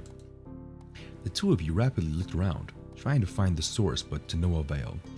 There was no sign of an answer to this puzzle. You thought that. Oh, you thought that could be anything. It had to be a ghost. There's gotta be a regular reason for it. That's what my brain thinks usually. You didn't believe in monsters or anything like that. Well, sure. That only meant that whatever was causing that noise had to be something much more real. A million possibilities flashed through your mind, each one worse than the last. Hey, can you tell me where it's coming from? Not really. Then we'll have to look more. Somewhere else. Maybe we'll see something. Okay, let's go. The two of you walked along the familiar streets of your neighborhood, sharing the sidewalk and whatever amount of courage you had between each other. Shadows cut corners and angles where you didn't expect them, distorting the features you saw every day. The noise... Oh, that's not Cove. The noise came again. Shrill and hard. It set your teeth on edge the way it ground its way through you. Cove's throat bobbed. His eyes glistened in the dim light. Let's see. You stay frozen on the spot. You took a deep breath to calm yourself. You comforted him. You offered him your hand. You focused the head. You know what? When you have the ability to comfort someone, and you don't need to be comforted, meaning you have the ability to do it, just comfort. We're still alright, Cove. Nothing is coming for us. You grinned at him and coaxed a weak smile back from him in exchange. You were just as scared as he was, and you knew that both of you were struggling right now. Cove shut his eyes and pressed his lips together. So... Where did you want to check? Park, the beach, the hills behind my house. Ooh, the hills are scary. All of these are scary at night. I mean, they could be. I mean, not really. But in the night when, like, you woke up from a ghost, you know, a quote-unquote ghost, it's like all spoopy vibes, then all of these are scary.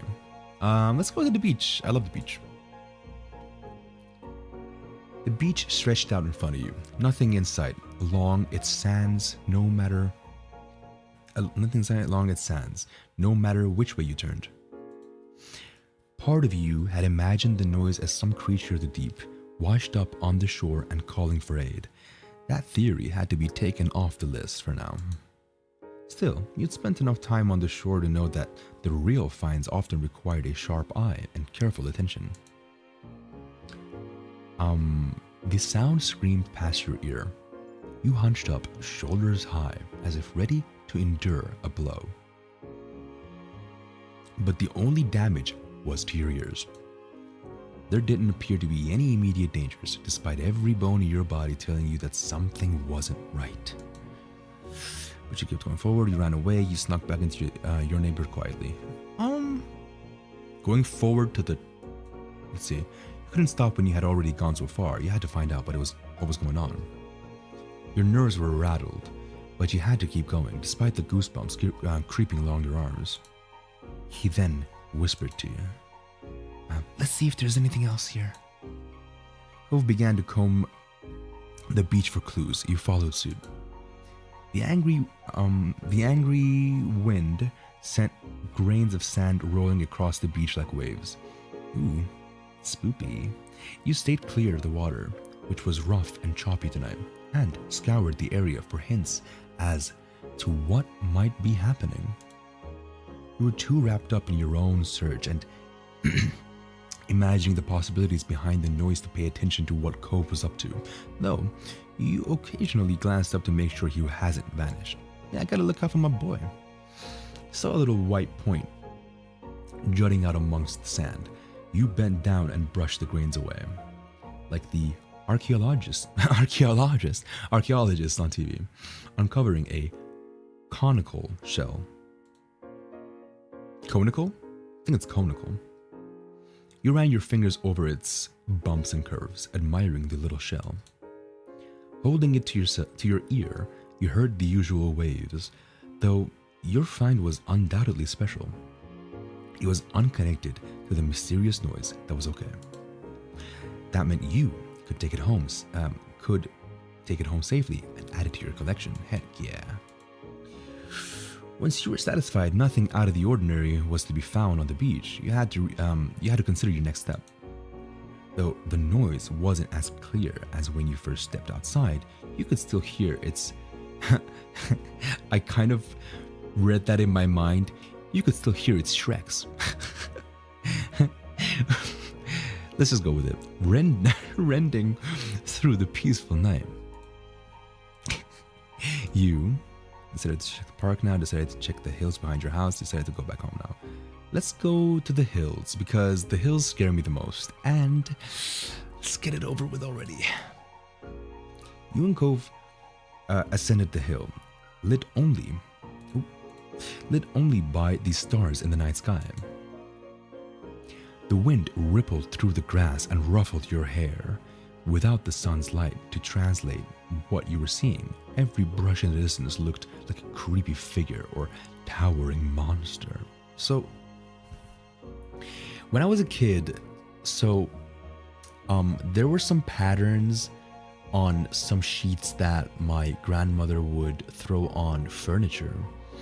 And when I was little and I would stare at them, I would start to see weird faces every now and then. And whenever I would blink, not whenever I would blink all the time, but most of the time, whenever I would blink, the faces would change. And I'd like it. I'd be like, ooh, let me see what I see now. Let me see what I see now. It's cool. It's cool. Most of the time, they would be scary faces, I think, if I remember correctly. But, yeah. I feel like most kids have had something like that happen to them. All part of the imagination waterfall, gosh darn it. The wind rippled through the grass muffled. I read this. The noise was quieter here. Whether that was because what was causing the noise was coming to an end, or because you were further from the source, you couldn't be sure. I need some more tea. You guys, if you got a drink, also sip it with me, please.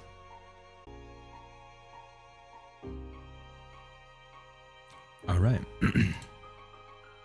Oops. Give me a sec. Give me a Kuwait.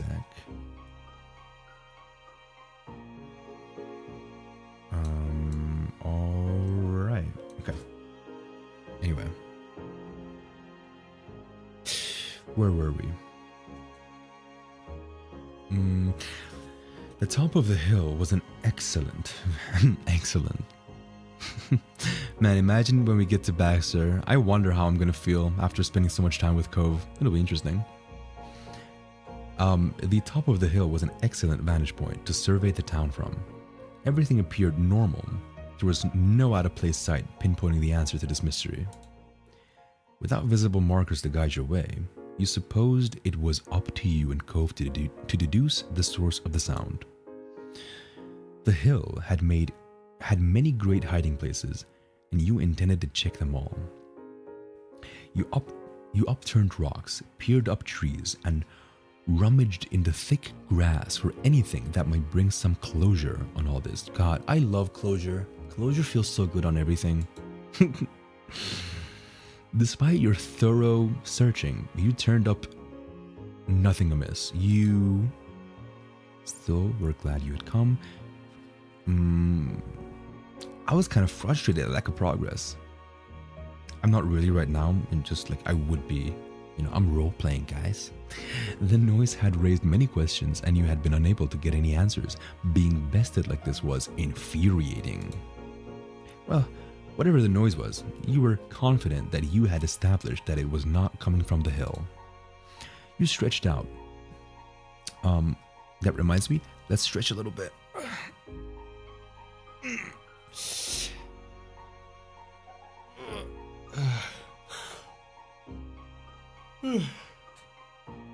Alright. Arms reaching towards the sky like you were about to grab one of the twinkling stars. Your body was feeling heavy now. No longer spurred by fear and adrenaline. However, the noise had not been located. You listened for it, hoping that something about its call would finally click. For you. Finally click for you. It didn't come. What? It's gone. Cove, who had been admiring one of those poppies, perked up at that. You put a finger to your lips and watched as he went through the same verification process as you. It stopped, but what was it in the first place? If I knew that, I wouldn't be out here. That was that then. There was no need to stay out here any longer, without a single clue or even the noise itself to lead you. You left your bed calling you. You felt your bed calling you. It was a much sweeter, friendlier call than the one that had lured you out of bed in the first place. But like, come on, we gotta find it. I don't want to leave this, little, what is it called? Is it a moment? I guess, without finding out what the ghost was. Come on. But sugar cube and tea time.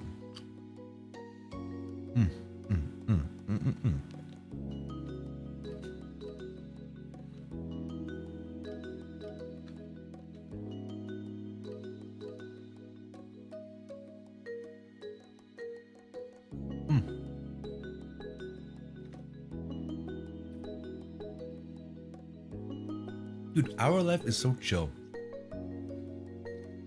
I'm genuinely having a chill time playing it.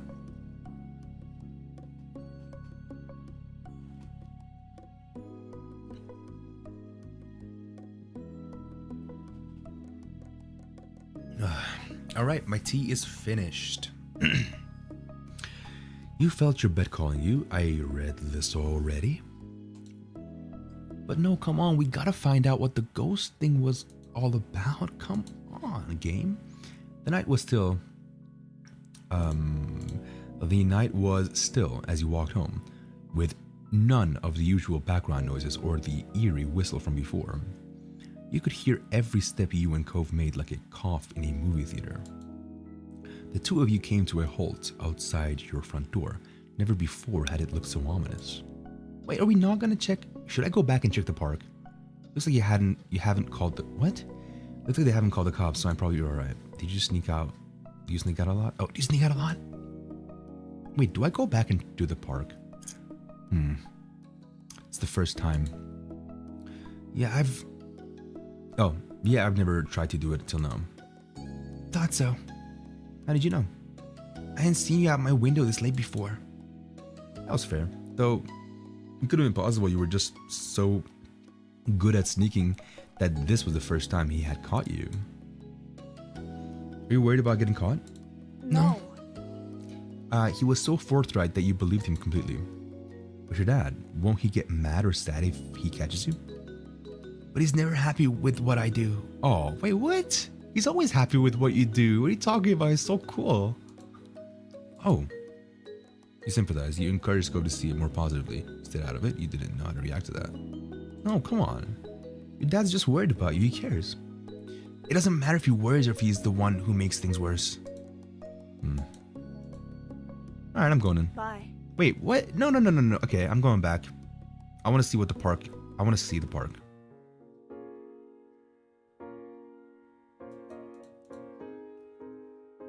The park. The private playground was as empty as ever. You could just about hear the mysterious sound if you were quiet, but it had simmered down to a whisper. Cove was practically shaking when he realized it had progressed far enough to reach here. He swallowed hard, but faced you with a determined face. My dad says good detective work starts at home. He watches a lot of crime shows, so maybe it could be good to look closely. Okay. The two of you swept through every corridor of the park. No monkey bar, swing, or tire went unchecked. The two of you conducted your separate investigations without conversations. If you had found anything that might explain the noise, you would have brought it to the other's attention. At one point, Cove seemed to take an interest in something he'd found in the sand, but he pocketed it without showing you. You had exhausted all the possible places to search in the park. Straightening up, you mused over your next step. It's gone. What? Then you realized the noise, which had grown fainter and less frequent during your search, had died off completely. You and Cove shared puzzled looks, but neither of you had an answer for what had caused the mystery sound or made it go away. You yawned. God damn it,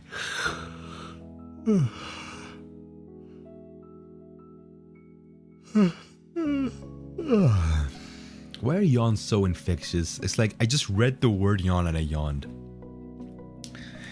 You yawned, leaning into the urge. If you yawned, tell me in the comments or chat or whatever. You yawned, leaning into the urge with exaggerated sleepiness, stretching out dramatically. I'm beat. Let's go back. The night was still as you walked home. I read this, I think. Yeah, I read this one. It came to a halt, and then, yeah. I read all that. This is the first time. No. That's what Bye. Okay, good night. You turned the doorknob as slowly as a clock's minute hand, holding your breath for the telltale click of the lock, then nudged it open. When all that happened was the door opening, rather than the blaring alarms that you'd feared, you melted with relief. Oh my god, everything's so bright. Are they not asleep? Back inside your house, you were surprised to find your mom still watching TV. Weirder still, it looked like they were on the same show as they were watching before you left, yet you were positive you'd been out investigating for hours. Perhaps, wait, hours? What time is it? Perhaps you could use that distraction to your advantage. If you could just get up the stairs, you would be safe from suspicion. But how could you get there? Let's see. You tried sneaking past, you tried to walk in your own house nonchalantly. No, you couldn't. You had to give up and complain. No, let's go with the first one. Let's try. You hugged the wall as you creeped delicately around the perimeter of the room. It was a valiant effort. that any spy would have been proud of. Ooh, look at the little particles outside. Are they, look, like moths or mosquitoes? That's cool. That's cozy. But somewhere inside too. Because like I can see the particles when I look at the green chairs too. So what are they? Dust maybe? I don't know. Are they even the same particles? They look like it, but I'm not sure. Maybe they aren't. I don't know. Whatever. Anyway, right up until the moment when you tripped over a power cord and fell over. No! Oh my god. Okay. Time to come clean. Or, no, let's try nonchalantly. Maybe they won't even notice. Sometimes the best thing you could do was to hide in plain sight. You strode across the room in the direction of the staircase. James, your moms knew you were up, but they had no idea why. They abandoned the couch as another show to hurry over. They were still in a state of surprise you weren't in trouble yet. You weren't in trouble yet. Are you okay? What are you doing down here, sweetie? Oh, what are you doing down here, sweetie? Did you have a bad dream? You told the truth, you lied, you did not answer. Let's tell the truth. I went out to find what was causing a noise. Time seemed to drag as the color drained from your mom's faces. Huh? Out where? Out of your bedroom? That's what you mean, right? You pointed to the front door, confirming their worst fears. Mommy remained frozen in shock while Mom launched into lecturing mode. James Morningstar, it is not safe to be out at this time of night by yourself. If something was wrong, you should have come to us. I thought you knew better than that. I trusted you to know better than that. Anything could have happened to you. If we don't know where you are, it's a lot harder to keep you safe. Hey, Amlet. Hello. How you doing? I'm doing well. Just streaming our life and having a good time with it. Again, I was just explaining before. I was like, initially what turned me off to playing this game was, everything is just the best. So ideal, everything's cool, and I couldn't relate with it. I was like, it's not realistic enough. It's like no one's life is like this. Even in fiction, I want there to be some relatability. But recently, I've just been like, kind of looking for no tension. And this is like, I get it now. I like this fantasy of, I wish like everyone's lives were like this, such perfect families and all that cool stuff. And yeah, now I kind of get it. It satiates a specific part of my brain when it's like,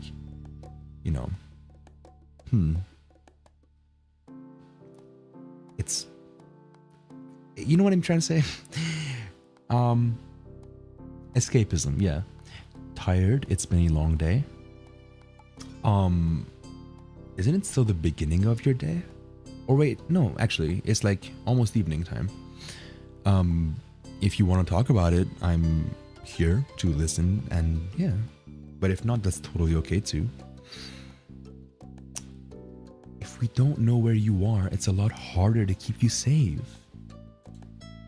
Her voice was soft, yet it still cut deep. You pawed at the ground with your feet. What they were saying made sense. It's 5 p.m. Yeah, that's kind of what I meant. It's like almost evening time, But I guess, yeah, it's still afternoon, but in my brain, it's kind of like, yeah, it's 5 in the afternoon, but 5 is like almost evening. Anyway, you pawed at the ground. Yes, I read that one. It was scary. I don't like being scared. I just wanted to see what was there. Sweetie. Honey. Wait, did I read everything? Yeah, okay. Oh, come on. That sounds so... Sweetie.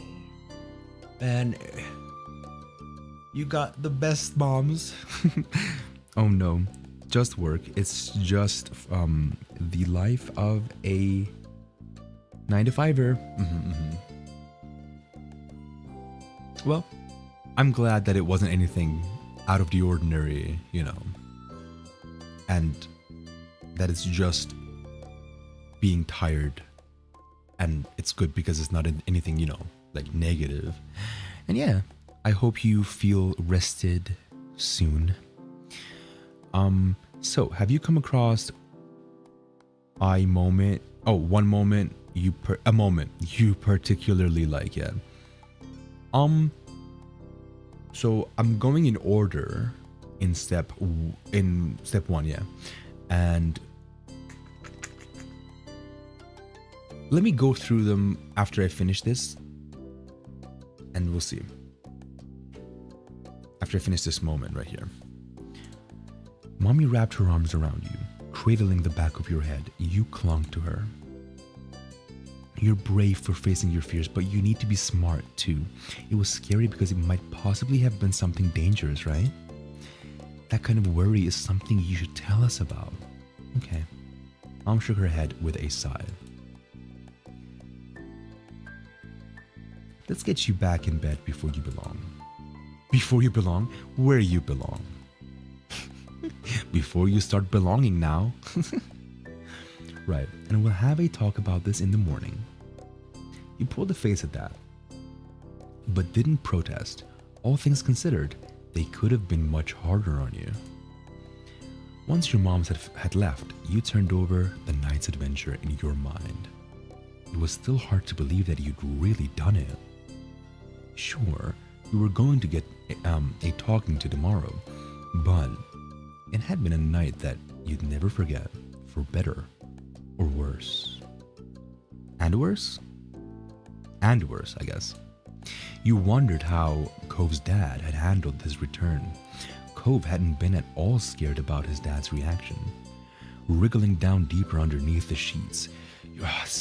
Man, just so cozy, this game. Oh man.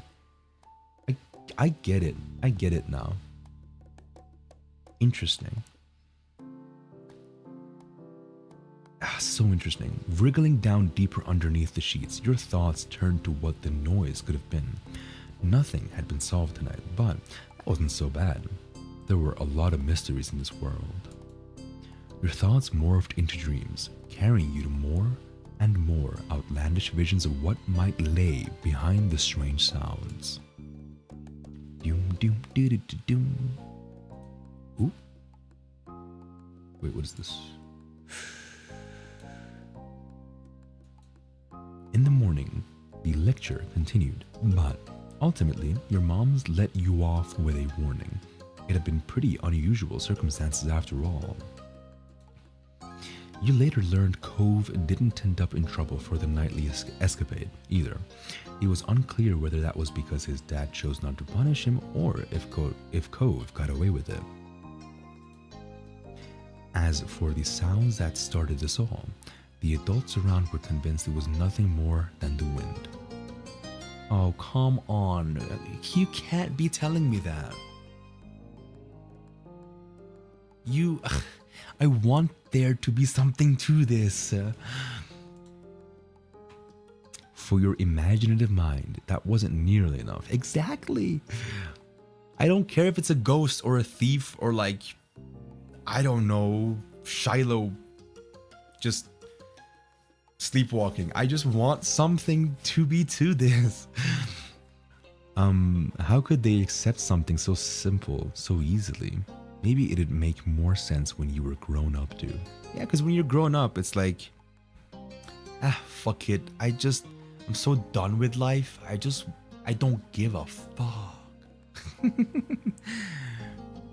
Hey man, life doesn't always have an answer. I agree. I get it. I also kind of like it that I'm like, no, because it's like, hey, sometimes it is what it is. And it's actually pretty realistic.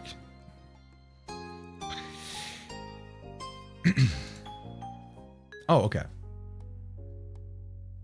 All right, so these are the moments that I've done so far. So I did shopping.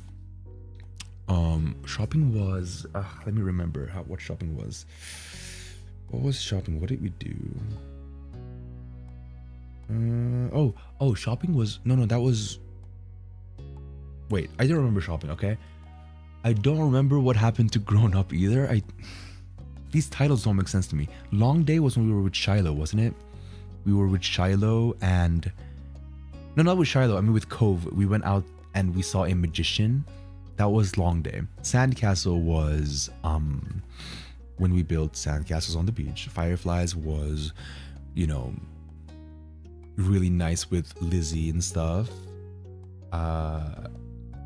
Library was the hide and seek. Ghost was this one, which was actually really nice.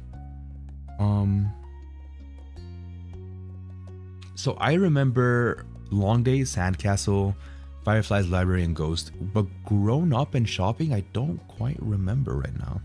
What happened with those? Shopping is the Magician Bloom. Oh, that's Shopping. Okay. All right. So if that's Shopping, then what's Long Day? So I remember Shopping then. Okay. And Grown Up and Long Day. What happened with those? Grown Up is the pretending to be adults fighting with Lizzie. Oh, that one. I didn't really care about that one. It's fine, whatever. What was Long Day? Long Day was the Shiloh one. Oh, Long Day was... Okay, yeah, that was fine too. So, okay. My favorite was Ghost so far, actually. My favorite moment so far is the Ghost one. The one that I just finished. It was just something so cozy about it, you know? Something eerie, dark, yet cozy and safe at the same time. Ghost has not been memorable to you?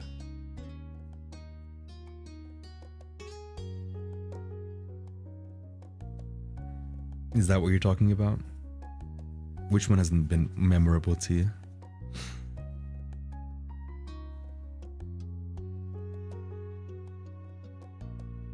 But man, I wish I had more tea right now. I ran out of it. Damn it. Damn it. It's okay. All things must end eventually. Oh, no, Long Day is the not memorable one. Long Day. Right. But no, I really liked Ghost. It was... Like, I feel like I could definitely see myself revisiting it at some point, and because it really gives me a cozy vibe. I kind of like little spooky vibes while still being safe and cozy. It's nice. It makes me feel good. Just for you, Amlet, first of all, which one is your favorite moment here so far in step 1?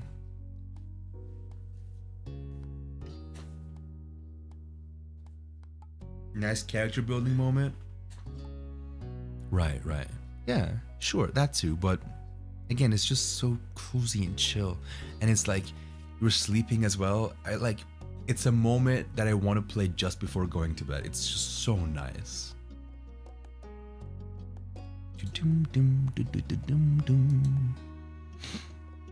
But yeah, which one is your favorite moment in step 1? I am curious. I mean, speaking retrospectively, I like Fireflies. Fireflies was probably my second favorite, actually, after Ghost. And then it's Library. Then it is Shopping. Then it is... I don't know. Grown Up and Long Day are like equal to me. But when I was playing it the first time, I liked Runaway the best. Runaway, ooh. So, what do you say we try Runaway right now? Dum dum dum dum dum.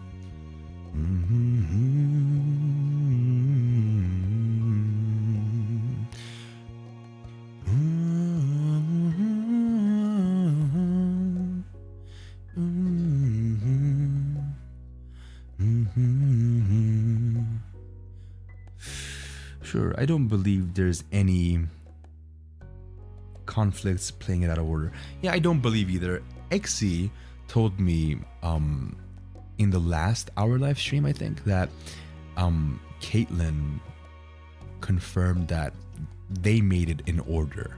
So even though you can play it out of order, it's like, I guess if you wanna do it in the same order as like the creators, you can do it in order, you know what I mean? But honestly, I mean, yeah, it's fine. I've played all of them in order until now, and it's really, I don't think it would have made a difference, you know? But yeah. So, some scenes in later steps will cause you to miss out on lines if you play it out of order. Oh, okay. But, so, would you like me to do Runaway now, or do you want me to do it in order? I don't mind either way. Bum, bum, bum, bum, bum, bum. Bum, bum. Bum, bum, ba, bum, bum. Bum, bum, ba, bum, bum, bum, bum. Bum, bum, bum. Sure, go for it. Heck yeah. All right, let's go. This will maybe be my last moment before I end the stream, because tomorrow I got plans with my cousin, and we'll see how it goes. I.e., there's a specific moment that that lets you start dating Baxter, and other scenes change depending if you played it first and agreed to date him. Okay. Doom, doom, doom, doom, doom, doom, doom. Sweet. Heck yeah, my heck yeah. After a couple hours at the playground by yourself, it had gotten firmly into afternoon. You were on the swing set with your feet buried in the sand when you spotted Lizzie in the distance. She was rushing over like something was on her tail, chasing her. You knew she would be coming, but was she that excited to get to the park? Instead of nabbing the swing beside yours, Lizzie stopped in front of you. She bent over, balanced her hands on her knees, and panted. Did you hear? Hear what? Lizzie bounced back up, her eyes blown wide. You only saw her this worked up when she found the new hiding place of Mom's sugar stash. What? Wait, a sugar stash? Like, just where you store sugar when you need it to, I don't know, pour in some small little bottles to then use it for like pouring in tea or coffee? It made it, because it made it sound like, secret stash of sugar. It's about Cove. Cove? Lizzie rarely brought him up herself, and never with this much urgency. What was this about? Halloween candy stash? Oh, so not just plain sugar. Okay, that makes sense then. You listened, confused, as Lizzie explained. It just came out when I saw lots of people gathered around in the middle of the street. That was a thing here as a kid for me. Oh, okay. The Halloween candy stash?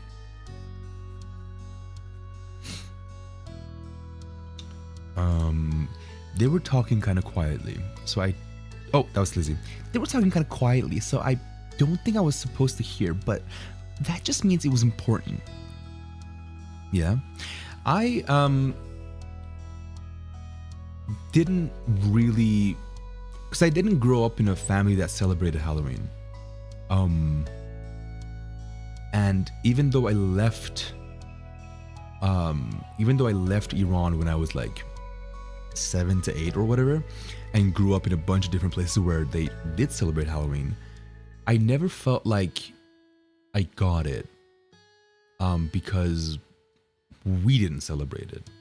we celebrated Christmas, but not Halloween. Not for any particular reason. It was just, I mean, I don't know. It just for some reason didn't feel convenient when I was growing up. And I don't really know why. Come to think of it, maybe it's because, oh, you got to be, you know, around certain kids and go trick-or-treating. Actually, now that I think about it, there was once that I celebrated Halloween in a cool way, and I really, really have fond memories of it. But not in the sense of like, oh, going trick-or-treating, no. But when I was 12, I dressed up as Dracula, because I was always into vampires. Like even now when I'm playing D&D or Vampire the Masquerade or whatever, I mean, I'm not really playing them, but when I'm wanting to play them and I'm preparing for them, even though I never get to it, I enjoy being a vampire. I enjoy vampires. Anyway, I dressed up as Dracula and I went to the bus. Like I took the bus, the public bus to school. It was in Singapore then. And I just went as Dracula to school, and I loved it. I don't even remember if other kids had dressed up.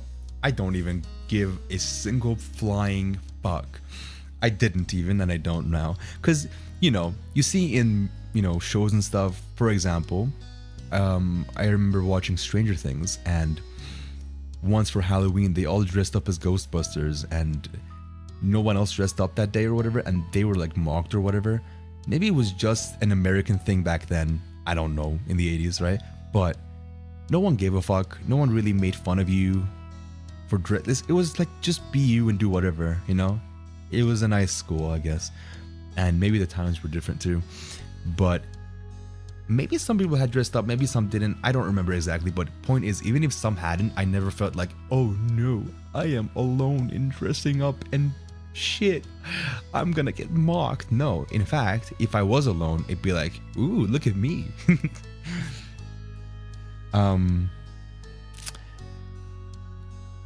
Lol, nice schools that let kids wear their costumes are great. Hell yeah. Thing is, I don't even remember if I asked the school would let me or whatever. I just went at it as it, and they were like, oh, nice. Again, it's just, and it was a school where you had to wear uniforms, because Singapore kind of has the British system going on, you know? Well, anyway, they were talking kind of quietly, so I don't think I was supposed to hear, but that just means it was important. So I snuck up and I heard everything. She paused dramatically. Dude, Lizzie, you are gonna enjoy many reality shows in the future. You are the exact demographic. She paused dramatically. Clearly, she wanted you to say something. So what did you hear? I don't really care. What did you hear? Seeing that she had your attention, Lizzie continued. Oh no! Cove is missing. He left a piece of paper to Mr. Holden to tell him he was going away and would be gone for a long time, and no one's seen him since. Oh, is this... I have this faint memory of some Twitch streams that Cove's mom showed up and she had green hair. Is this when he ran away to meet his mom? Don't spoil it for me if it is, because it won't, like, it's not like, oh no, spoiled for me, but still, it's like whatever. But I'm theorizing from what I faintly remember in the past as well. Now they're searching the whole neighborhood. The grown-ups were even saying that if they don't find Cove soon, they'll call the police. The police? You had seen police officers around town now and then, but you had never talked to one before, much less dealt with them. It was an intimidating thought. You must live with your choices? What are you referencing? Was Cove going to be arrested for running away? You watched as your sister began to pace in front of you. Aww. I know Mom said Cove was sad about moving here, but running away from home is crazy. Jeez. Where else is he gonna go anyway? I don't know. I want to find him. I hope someone finds him soon. Yeah. I want to find him. Let's go. Let's go, sis. Lizzie scrunched her face up, thinking deeply for a moment. Then she nodded and planted her hands on her hips, determined. What I'm referencing is in... What am I referencing indeed? What? I'm gonna look too. You are? Mm-hmm. We can play at the park any day, and the more people there are looking, the quicker someone will find him. Maybe I'll be the one who does. I'm the best at hide and seek after all. Whoa. Okay, speaking of hide and seek, Amlet.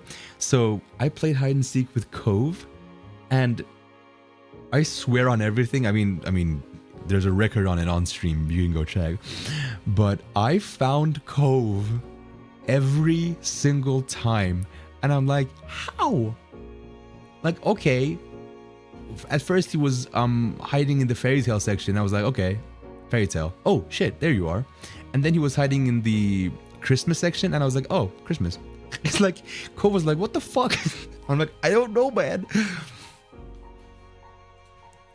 So Lizzie, you and I, we gotta compete, baby. It seemed like clearly you just know the boy well.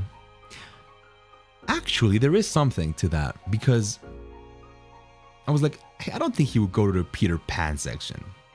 And then there was something else, I don't remember what it was. The fairy tale just felt right. The Christmas thing was because, maybe he has some fond memories of Christmas with his family or something. I kind of was thinking some of these things in the back of my mind, I think. So I am proud of myself for that one. It seemed like Lizzie wanted to look not only because she was concerned about Cove, but also because it was the most interesting thing to happen this week. Yeah. She does seem that way. Which is all fine, you know. Wish me luck. Before you could say anything, I mean, honestly, I have been kind of the same in my life. When I was a kid, especially. Like, even if something negative happened, I was kind of interested because it's like, oh, fun. But I mean, you know, I guess it's better to feel that way than be sad about it. Still, I wanted things to work out, of course. Before you could say anything, she ran off in the opposite direction from where she came. You were left in the dust in a matter of moments. That was your sister for you. But Lizzie's appearance in this crisis faded to the back of your mind just as quickly. I kind of understand. It's like, so far, this is my second favorite moment. So it's Ghost, and then so far this. So far. He told his dad he was leaving to go somewhere by himself. It was surprising news at first, but that sounded like something he'd do when you considered it again. Unfortunately, you had no idea where he could have gone. You thought hard. There were the hills behind your house. He had gone there for the first time you met. But someone would have checked there already. They wouldn't need the police for that. Cove must be far away or hiding somewhere if the whole neighborhood was looking for him. You swung back and forth, your lips pursed in contemplation. If I were Cove, where would I go? Lizzie had said Cove was crazy for running away from home, but he never considered Sunset Bird his home, did he? His real home was somewhere else. Alright, now that I think about it, yeah, he probably did go to his mom's. There was only one place that came to mind that might be important enough for Cove to go off like this. Go off, King? It was a good idea, except how was he gonna get there? I mean, maybe he stole the $20 I got from his dad. Is $20 enough for a cab right there? I don't even know. Could he take a bus? Oh, never mind. It's enough for a bus. Was he gonna walk the whole way? No. What are you, crazy? You didn't know what direction he needed to take. But wait, there was only one way he could go.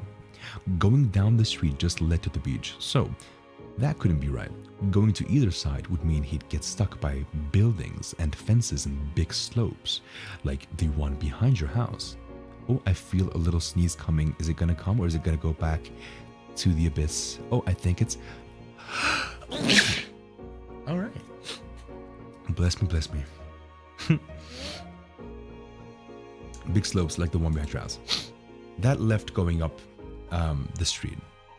You knew that road. It led to the main part of town and kept going all the way to the city limits.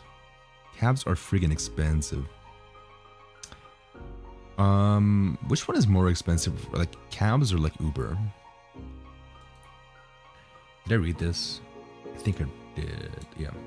Cove didn't know the area well. You didn't think he'd want to go off that road onto some random other street. Which meant if someone followed that path, they might find him somewhere along it. The grown-ups seemed to all be looking in the neighborhood, so you had to tell them where to search. You had to go find Cove by yourself. I'm gonna save.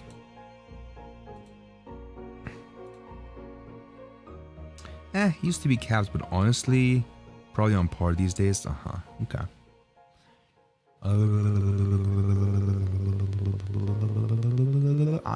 You know what?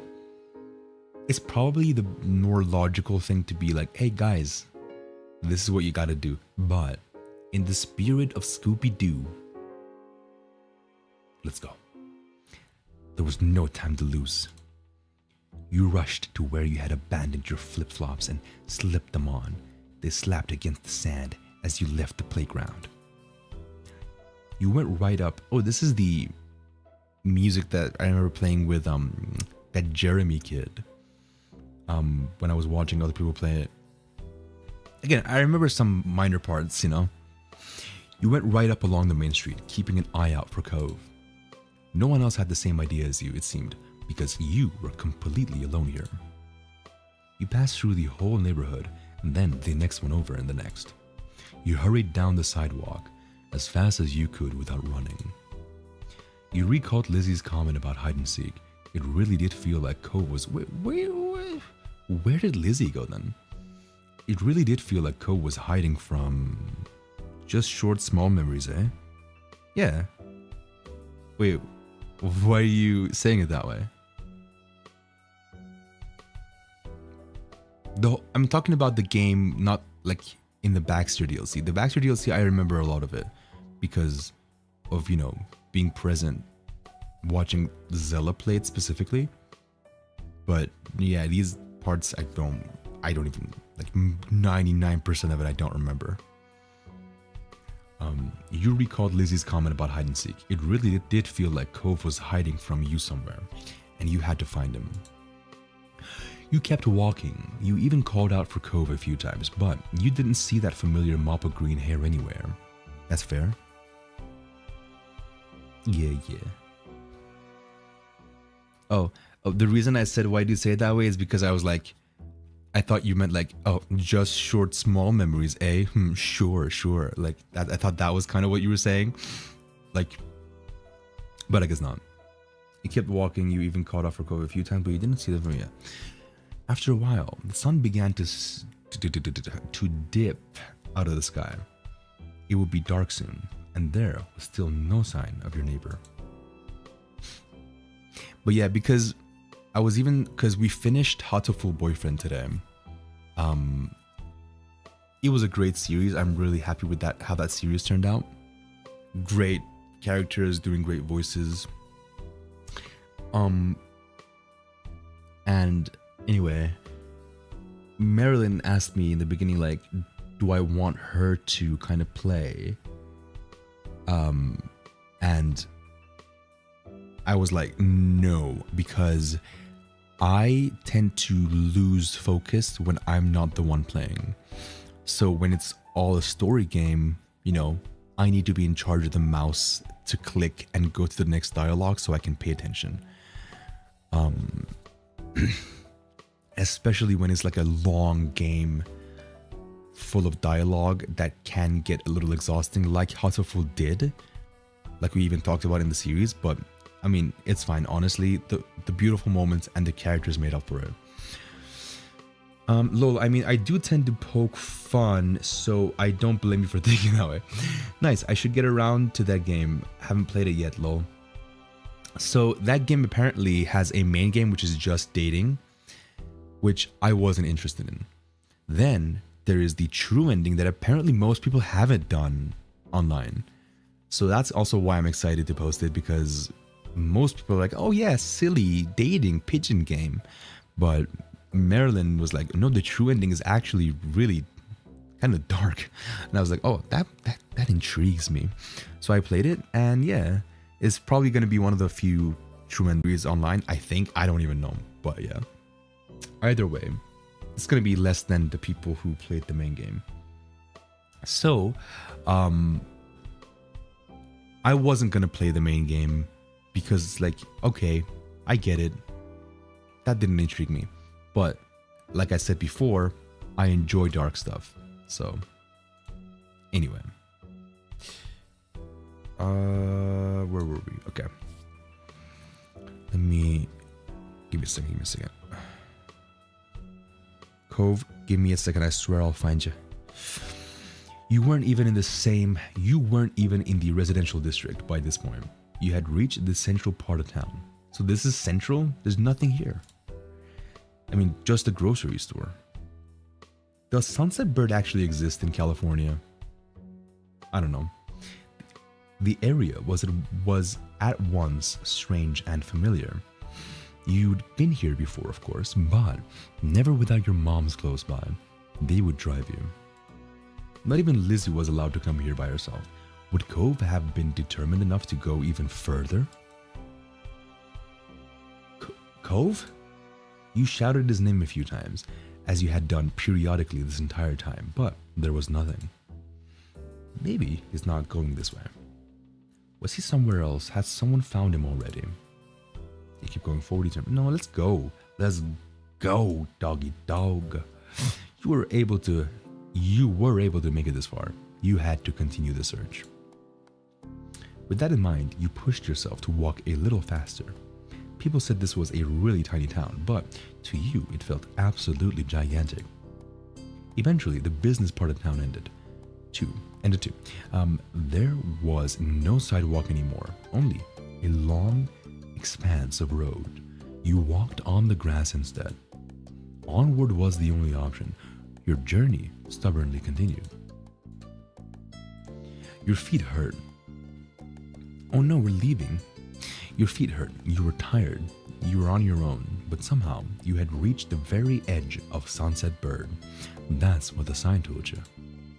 You had lived in Sunset Bird forever, and it was a very rare occasion that you see the sign.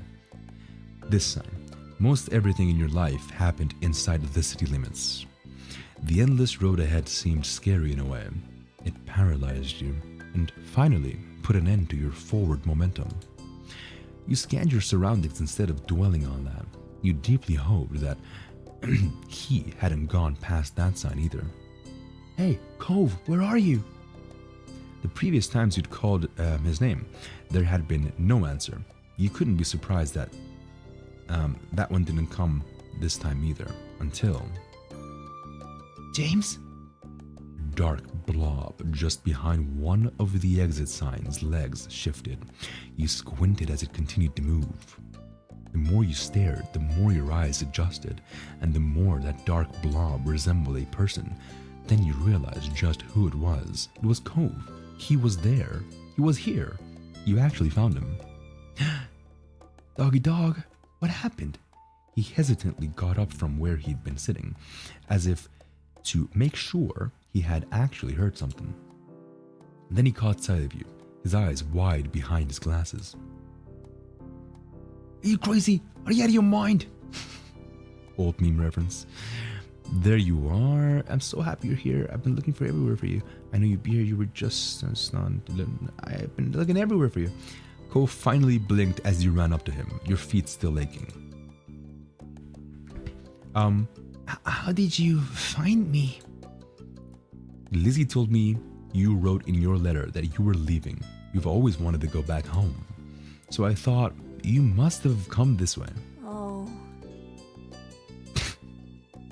And that was all he said. After all of this, maybe he didn't realize how seriously the adults were taking it. What are you gonna do now? Are you okay? Are you okay? Yeah, he didn't look okay. His brows were pinched and his shoulders tense. You got the feeling pointing that out wouldn't help matter. You got the feeling pointing that out. You got the feeling pointing that out wouldn't help matters. Everyone's looking for you. That caught his attention. He frowned at you. Really? They are? Yeah, the whole neighborhood. Lizzie told me they might even call the police. You might even get arrested, dude. What? Why? I don't know. Because you tried to run away, probably. I'm not gonna be arrested. Look, Cove said that. He looked a little worried about the news. Come on, Cove. Let's go home. No. No. He spoke crossly. You were thirsty and exhausted, and you weren't sure you could keep going back and forth about this.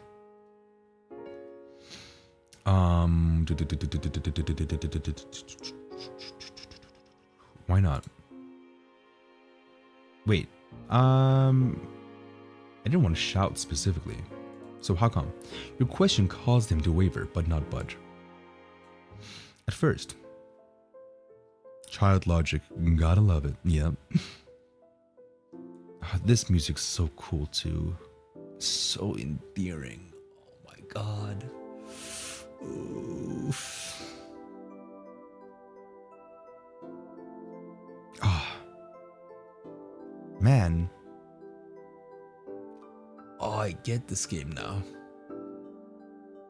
I kind of realized way before that, like, okay, I really gotta put time and play it to really get it.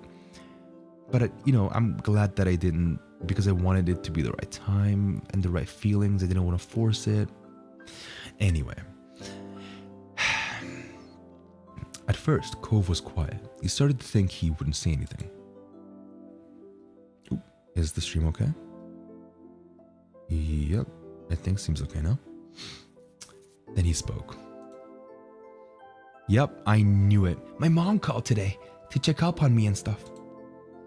She asked what Sunset Bird was like and how I was doing, and it was okay. Wait, it was okay, yeah. But when I asked if she'll come here, Mom said she couldn't. I can't go back either, not right now. She has to move to somewhere else first. Cove glared at the ground. His voice crackled as he continued. It's not fair. Why can't I even see her anymore? It's not fair. He used his uncasted arm to rub both of his eyes. I'm gonna go myself. I don't need anyone to take me. How are you gonna get to your mom's place? That's such a bad idea. This was all just too much. So sort of cry. Do you know the direction to your old house? The first one. He just wanted to see his mom. Maybe he would have had the idea to run away too. Oh, maybe you would have had the idea to run away too if you were Cove. But that doesn't mean it'll work. I'll walk there. I brought supplies. Cove, I thought you stole my $20 that your dad gave me and you were taking the bus. I gave you too much credit. God damn it. Isn't it really far? Cove was silent for a moment. You poked a hole in his perfect plan. Then he shook his head. Yeah, this sweet innocent shot. Yeah. Then he shook his head like he was trying to clear it. When he spoke some more, it was mostly to himself. If I don't go see Mom, then she's... Fresh tears glistened in Cove's red-rimmed eyes. He stubbornly tried to blink them away, but they slipped down his cheeks. Oh my god.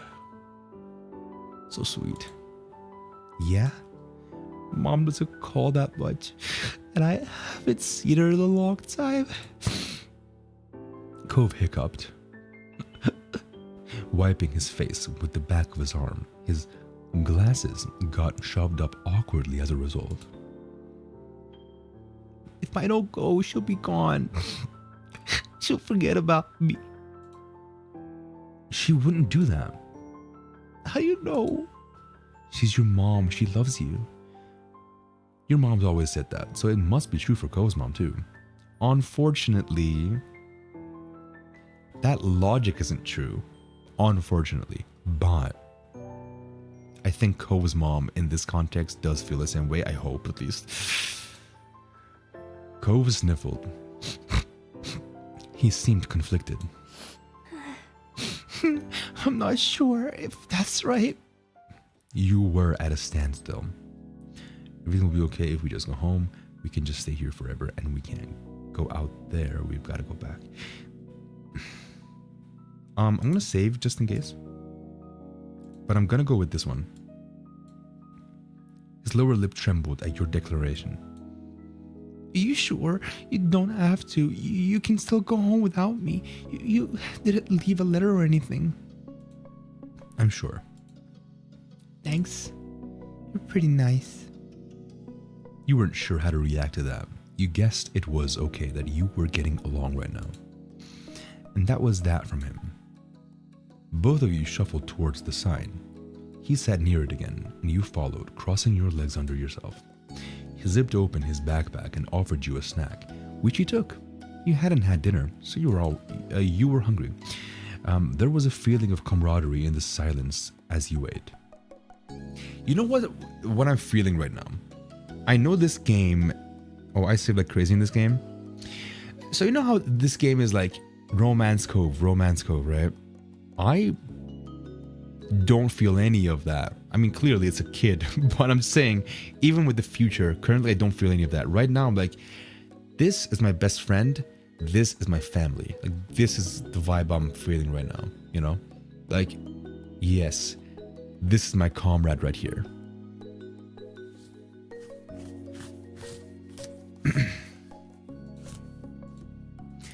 Do you think they called the police after all? Everyone must still be looking for Cove, and you too now. No, probably not. He didn't sound confident though. You still hoped he was right. You didn't want to go to jail. You weren't sure how much time passed. All you knew was that one moment you were letting your eyelids droop while huddling near Cove under the sign, and the next you were snapped back to attention by the blaring beep of a horn. Cove froze. You whipped around to see a car approaching you. It was difficult to make out who it was. The headlights were so blinding. I've never been into the childhood friend love interest trope, but this game kind of became an exception for me. Okay, well I guess, it's too early to judge. Either way, I don't mind either of it, I'm down with anything. Just whatever comes naturally to me. This is my canon playthrough, okay? So it's like, I'm just gonna go with what I feel is the canon for my mind. And then who knows what comes later. Maybe I'll be like, oh, I want to see what happens if I do this. And then I'll try other stuff. I don't know, but it's my first ever playthrough. My first ever real, genuine, playthrough, like from the beginning to end. And I want to just do it how how feels the most authentic to me. Cove froze. You whipped around to see a car approaching you. It was difficult to make out who it was. The headlights were so blinding. Instead of continuing down the road, the car slowed near where you sat. The window rolled down, revealing the face behind the wheel.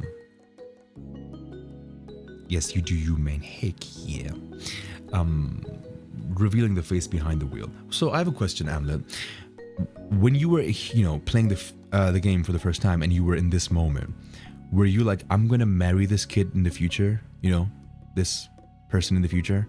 Is that what you were thinking? Or like, no? The window rolled down, revealing the face behind the wheel. It was very familiar. Mom! Wait, no, that's not Cove. That's me. Mom? Because I'm not doing a kid voice for myself, because it's just like... She shouted back, and not just because there were some distance between you and her. Mom! What are you kids doing here? I've been looking everywhere for you. Cove needed to go someplace. She stopped looking at you, instead staring hard, straight ahead. Both her hands were gripping the wheel. Guilt ate you up from the inside. Alright. Get in. Let's get you out. What? Let's get you two home. That, at least, made her showing up worth it. Your feet were aching like crazy from all the walking you'd done today. You yanked open the side door, slipped inside the back seat, and then clambered over so Cove had enough room to climb into. He followed in wordlessly, tucking his backpack near his feet. Your mom looked at you and Cove from the rear view mirror. The two of you had us extremely worried. That wasn't a good thing to do, not at all. If you mean this scene, I had a different scene. If you mean this moment, as in the runaway moment as a whole, I was still in a wait and watch sort of stand. No, I meant this step, I guess, step 1, where you like, oh, because I can't imagine that right now for myself, unless maybe you were influenced by like, oh, I'm playing a dating game, I'm gonna fall in love with this kid from the beginning, so you were kind of predisposed, or is that the right term?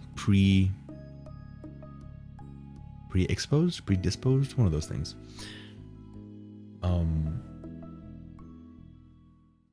But yeah, anyway, I read this.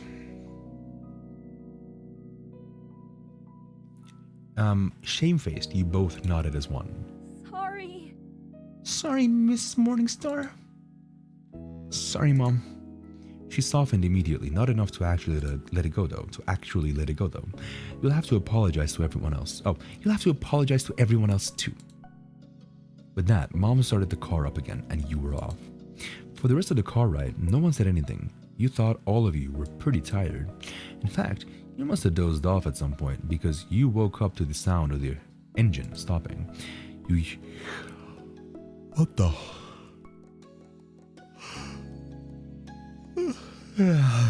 What in the world? Why is it? This is the second time I've read the word yawn and I've yawned. What is happening? Alright. Yeah, I got into it more in step 2, but I was proper invested in step 3. Step 1 was more just establishing a connection. Oh, okay.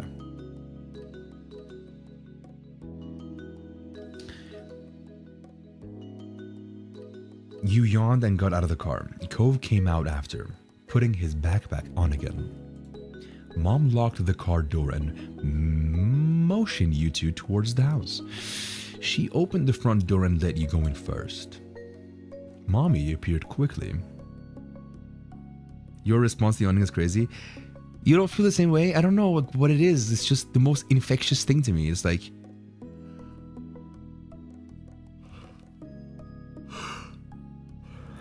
I even yawn right now. What the fuck is happening?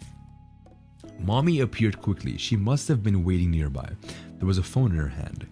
It worried you, thinking about who she might have been talking to. The tight line of her shoulders relaxed when she saw you in Cove. Oh, thank goodness. You found both of them. Yes, I did. They were at the actual end of the town, right under the now leaving sign. What were you two doing there this time of night? Do you have any idea how far that is? How unsafe? I mean, it is normal to respond, just you are extra sensitive compared to other people I've known, lol. Yeah. I don't know what it is.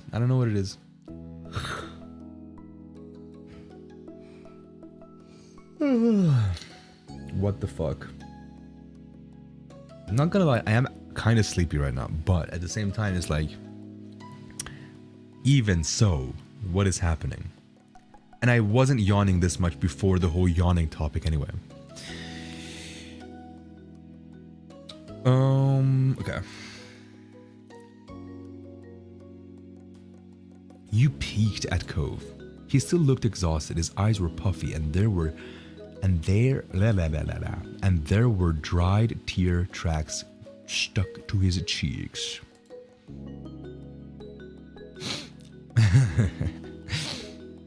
I wanted to see Mom. James came to get me. your own moms shared a look. You weren't sure what it meant, but they always did that. You wondered if they could read each other's minds. Oh my god. Please, can these two people be my parents?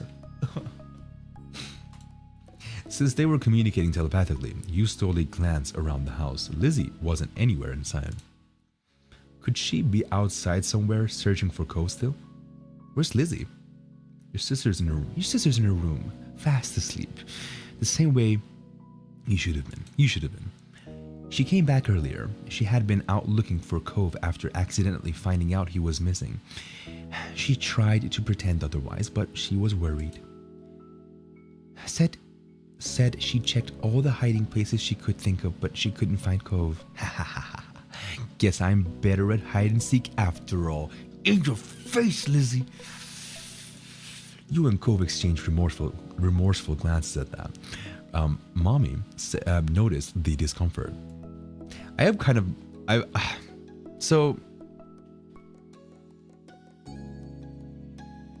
to a realization, I think just now, but maybe like I was slowly coming to this realization and I just came to it right now. Just from this playthrough, there are going to be a bunch of sound bites of me going, Mommy. And, you know, since I'm playing this game late at night and it's, you know, it's a chill playthrough for me, I am speaking just like really chill, and therefore I'm just being chill and using my lower register to speak. And my lower register is the Baxter register, right? So people can just easily be like, oh yeah, Baxter mommy compilation, which is it's funny. All right. Okay. Wait, what happened? You and Cove exchanged remorseful glances at that. Mommy noticed the discomfort.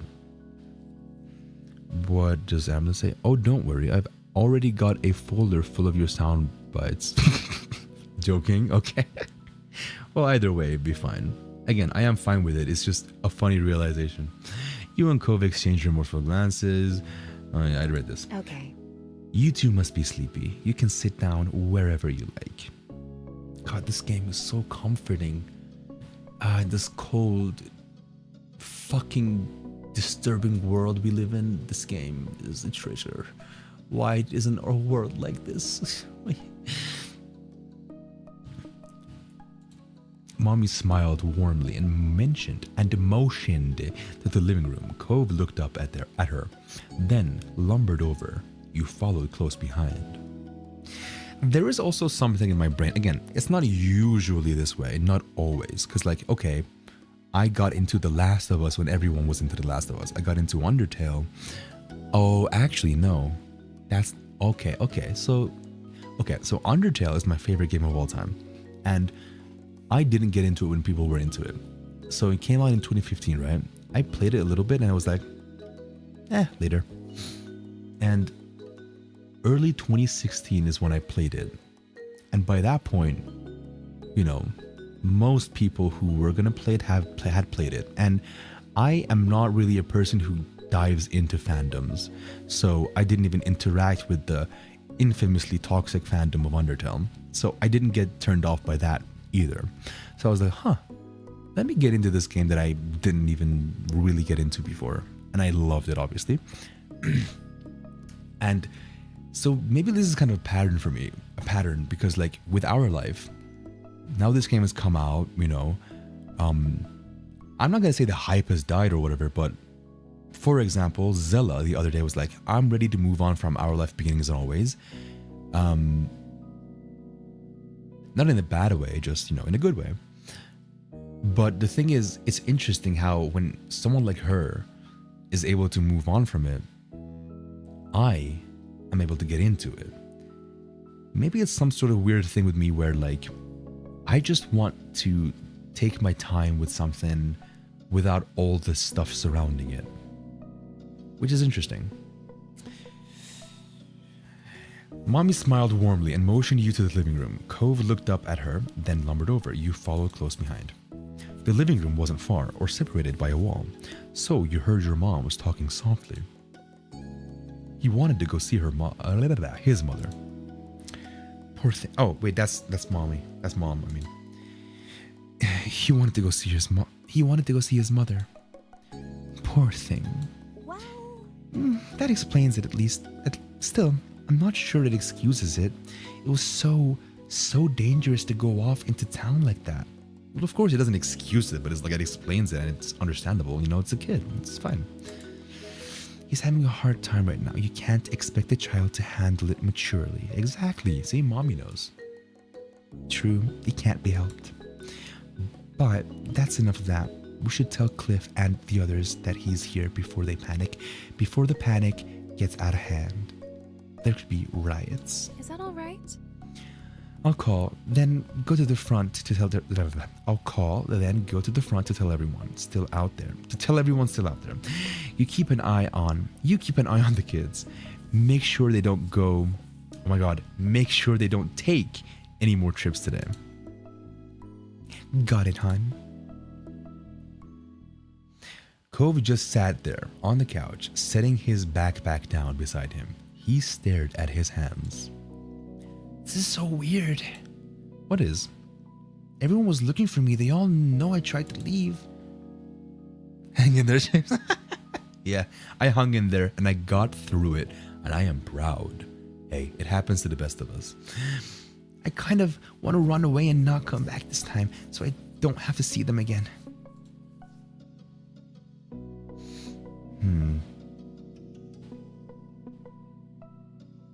Please never run away again. Cove looked guilty for even suggesting that, despite it not being serious. I won't, not for real. You had more to say to Cove and to ask him, but before you could, the front door opened. Your mom was back, and with Mr. Holden close behind her, he made a beeline for the couch. Beeline like zzz? Is that what it means? His gaze trained on his son.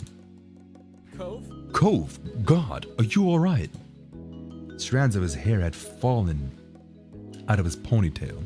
His eyes were darkened, like he'd been crying too. Aw. These people are so perfect. Like, the dad is so kind and caring, and the moms are just the best parents. Ugh. Wait, why are you saying boo?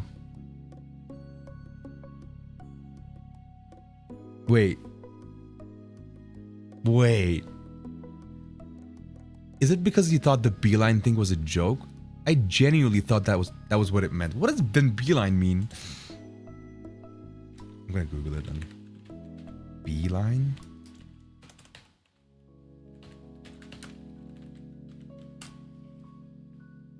A straight line between two places. Yeah. What? Why is it called a beeline then? It is because of that. No, I'm on to something. It's because that is... Okay, you know what? I'm gonna Google this. Why is it called a beeline? The word beeline combines the words bee and line. The idea behind the word is the belief that a bee, when it is done feeding, will take the shortest path back to its hive without delay or meandering. So, beeline not only has a sense of being a direct route, but also that there is some haste behind the action. See, ha ha ha ha ha ha ha ha ha ha. Told ya, the more you know.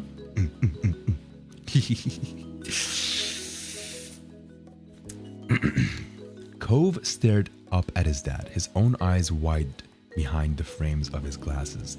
He really hadn't expected it to be such a big deal. I'm okay.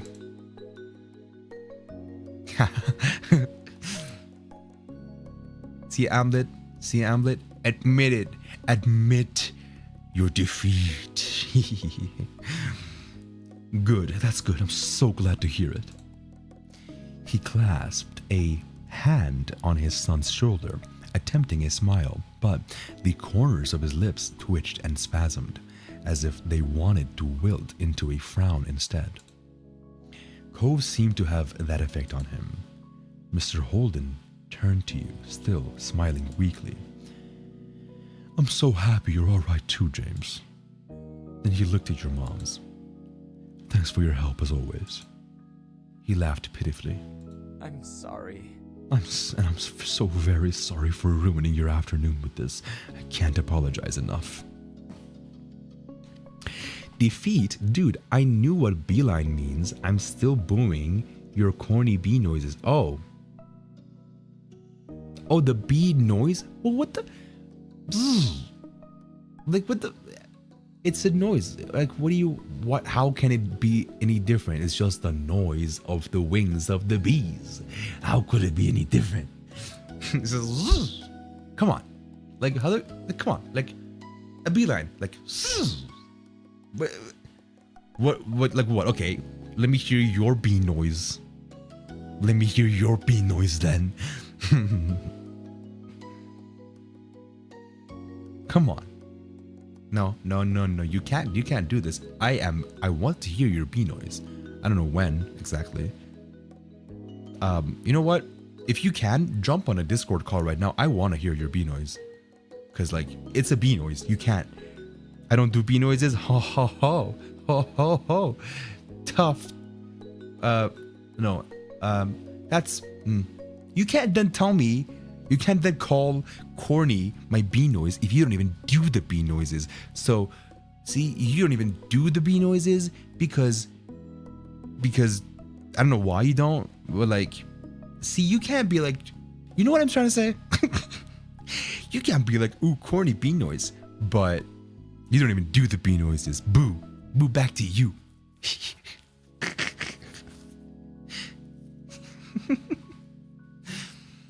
And I'm very sorry for ruining your afternoon with this. I can't apologize enough. It's okay. It was no trouble, Cliff. Really, it shouldn't be helped in a way. Something was bound to happen sometime. Besides, he wasn't the only one who decided it was a good idea to disappear today. Exactly, we're just happy the kids are safe and sound. Lol, I have successfully derailed this stream. You're welcome, future viewers. My bee noises are immaculate and you know it. It's a goddamn bee noise. Bee noise. You can't make it like any other way. It's just the bee noise. How can it be corny or not corny? It's just, it just is. It's a noise. It's a bee noise. It's a goddamn bee noise. Like, zzz. Like, what the fuck? Like, you can't be like, oh yeah, that bee noise, 5 out of 10. Could be better. It's just a noise. We're human. We're not bees. We can't fucking do them authentically. It's just the bee noise. It's... If I did it corny, everyone does it corny. James, you make it so easy to get you off topic.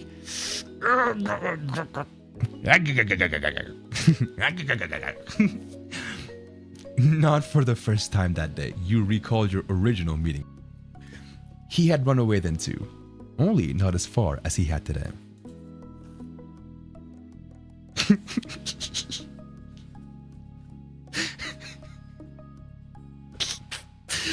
God damn it. Cove must have had a similar thought because he mumbled an apology. An apology. Sorry, Dad. I won't leave anymore. Promise. Some life seemed to return to Mr. Holden thanks to this, his promise. This time around, his smile was more genuine. I'm so glad. That's a relief to hear. Next time you feel like running off, come to me first, okay? We can talk about it. I'm here for you, son. I added son just because I felt like it. Cove nodded. His dad reached out and his hair playfully. Anyway, although he made a face, Cove didn't try to dodge the hand as he usually did. So he was kind of maybe not feeling that cool with his dad because of the mom stuff. Like he missed his mom or something. Because like in the library section, he was like, you know, giving his dad a bit of an attitude. Not an attitude like a teenager, but you know, not super cool with him. Let's go home, bud. I bet you're as tired as I am. Mr. Holden took over carrying Cove's backpack, still clasping a free hand on his son's shoulder when he stood up from the couch. Yeah, kids can't prefer a parent. The five of you walked over to the front door so you could see them off. Mr. Holden thanked your moms profusely. At least 3 more times before he walked out the door. Cove was made to follow. But he stopped and turned to you before stepping through the threshold. Thanks. God, I want him to say James. Please. Ugh. You're welcome, Cove. Kid. I like have this little protective thing of him right now. Like I feel like I'm an older brother or like, yeah, not a parent or guardian, but like I'll take care of you. Because you know, as I said in the beginning of the stream or somewhere earlier in the stream, I was, you know, I'm not just an only child, but I'm like also the first grandson of the family on both sides of my family. And so my cousins felt like my younger siblings to me, and I have taken care of them and stuff like that. So I do have this older protective thing about me. And I enjoy, being like, hey, let me guide you, hey, you'll be okay and stuff like that. Anyway, good thing I was here. A tiny smile flitted across his lips, there and then gone. And with that, Cove left. Mommy closed the door behind them. You were practically dead on your feet at that point. Your fatigue must have been obvious because your mom sent you right to bed with no more discussion on what happened that day. Once your head hit the pillow, your eyes slipped closed on their own. Your eyelids were so heavy. You couldn't open them again until the next morning. You woke up much more at ease than you had felt when you were last conscious. It was almost like it was all a dream. But no, it was almost that way, meaning it wasn't a dream. But it definitely wasn't, exactly. Your mom's faces when you saw them assured that. After breakfast, you sat down and your family went over yesterday's events in full. They were none too pleased that you went out to find Cove on your own. As punishment, your moms took away your TV privileges for the next few days. Lizzie was annoyed that she couldn't watch her shows with you around, but she adjusted. Whenever you expressed disappointment, your moms reminded you that they weren't punishing you for no reason. It was dangerous to go out on your own so late and without telling anyone. You could have gotten hurt or worse. As upset as you were, you understood. Mr. Holden talked to Cove about what happened too.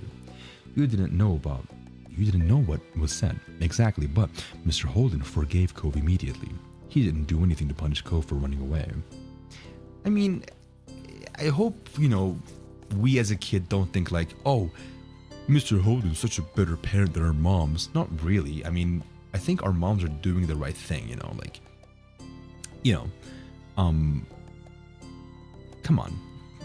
It's nice to kind of, it's not like they're really hurting you. It's just like, oh, don't watch TV for a few days. Oh, who cares, Like, I know the kid cares in that, context, but it's a good type of punishment to teach them something.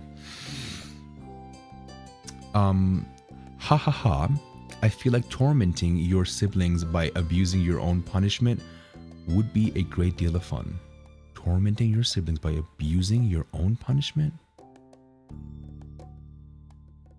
would be a great deal of fun. What do you mean? Abusing your punishment? What are you talking about? Elaborate. He blamed no one but himself for Cove's desire to leave home. You caught your moms discussing it once in hushed tones, frowning at each other. It was pretty serious. There was a word used you hadn't heard before. Self-flagellation. But there wasn't anything they could do to change Mr. Holden's mind.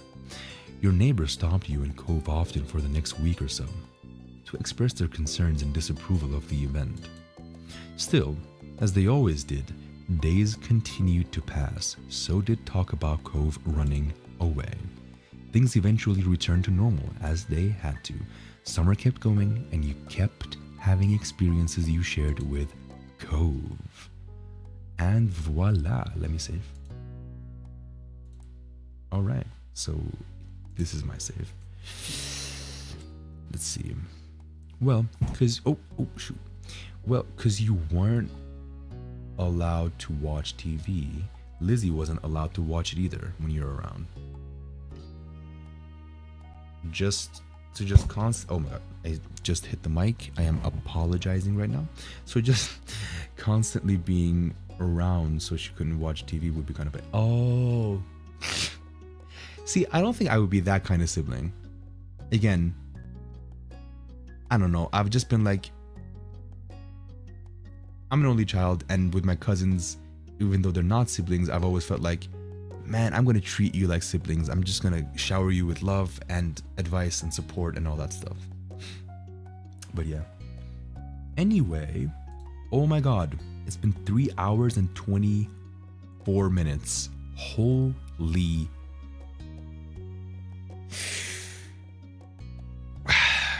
But we're almost done with step 1. Next hour live stream, we're probably going to be finishing barbecue and sleepover.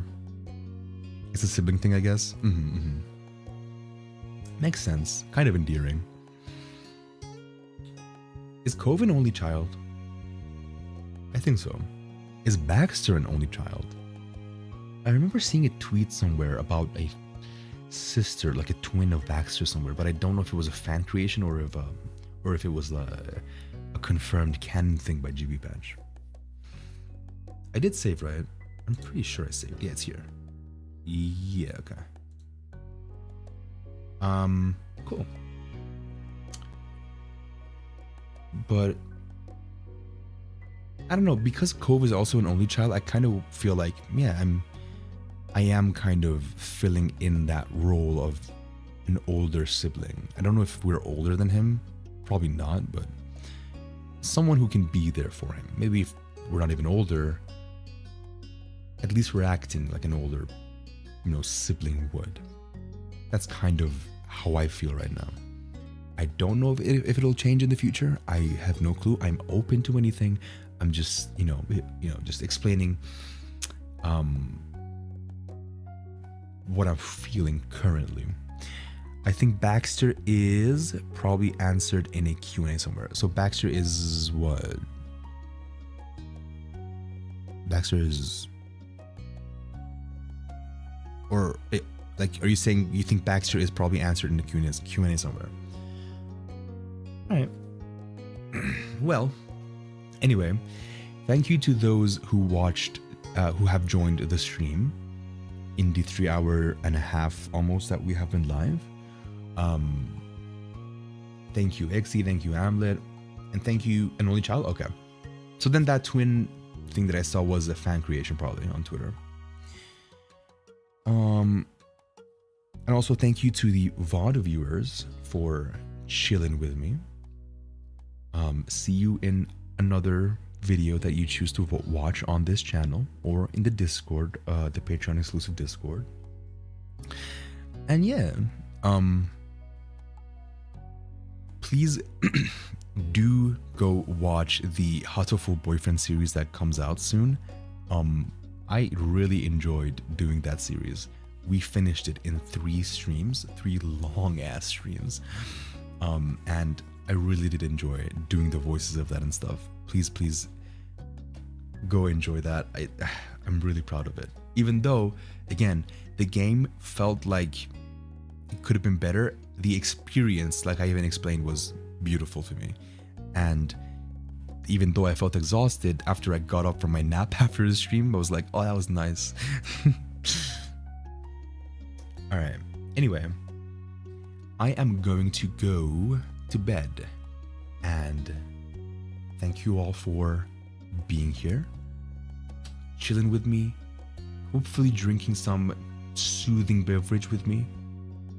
I hope it was soothing in some sort of way. I mean, how could it not be, right? It's not like you're drinking hot pepper beverages.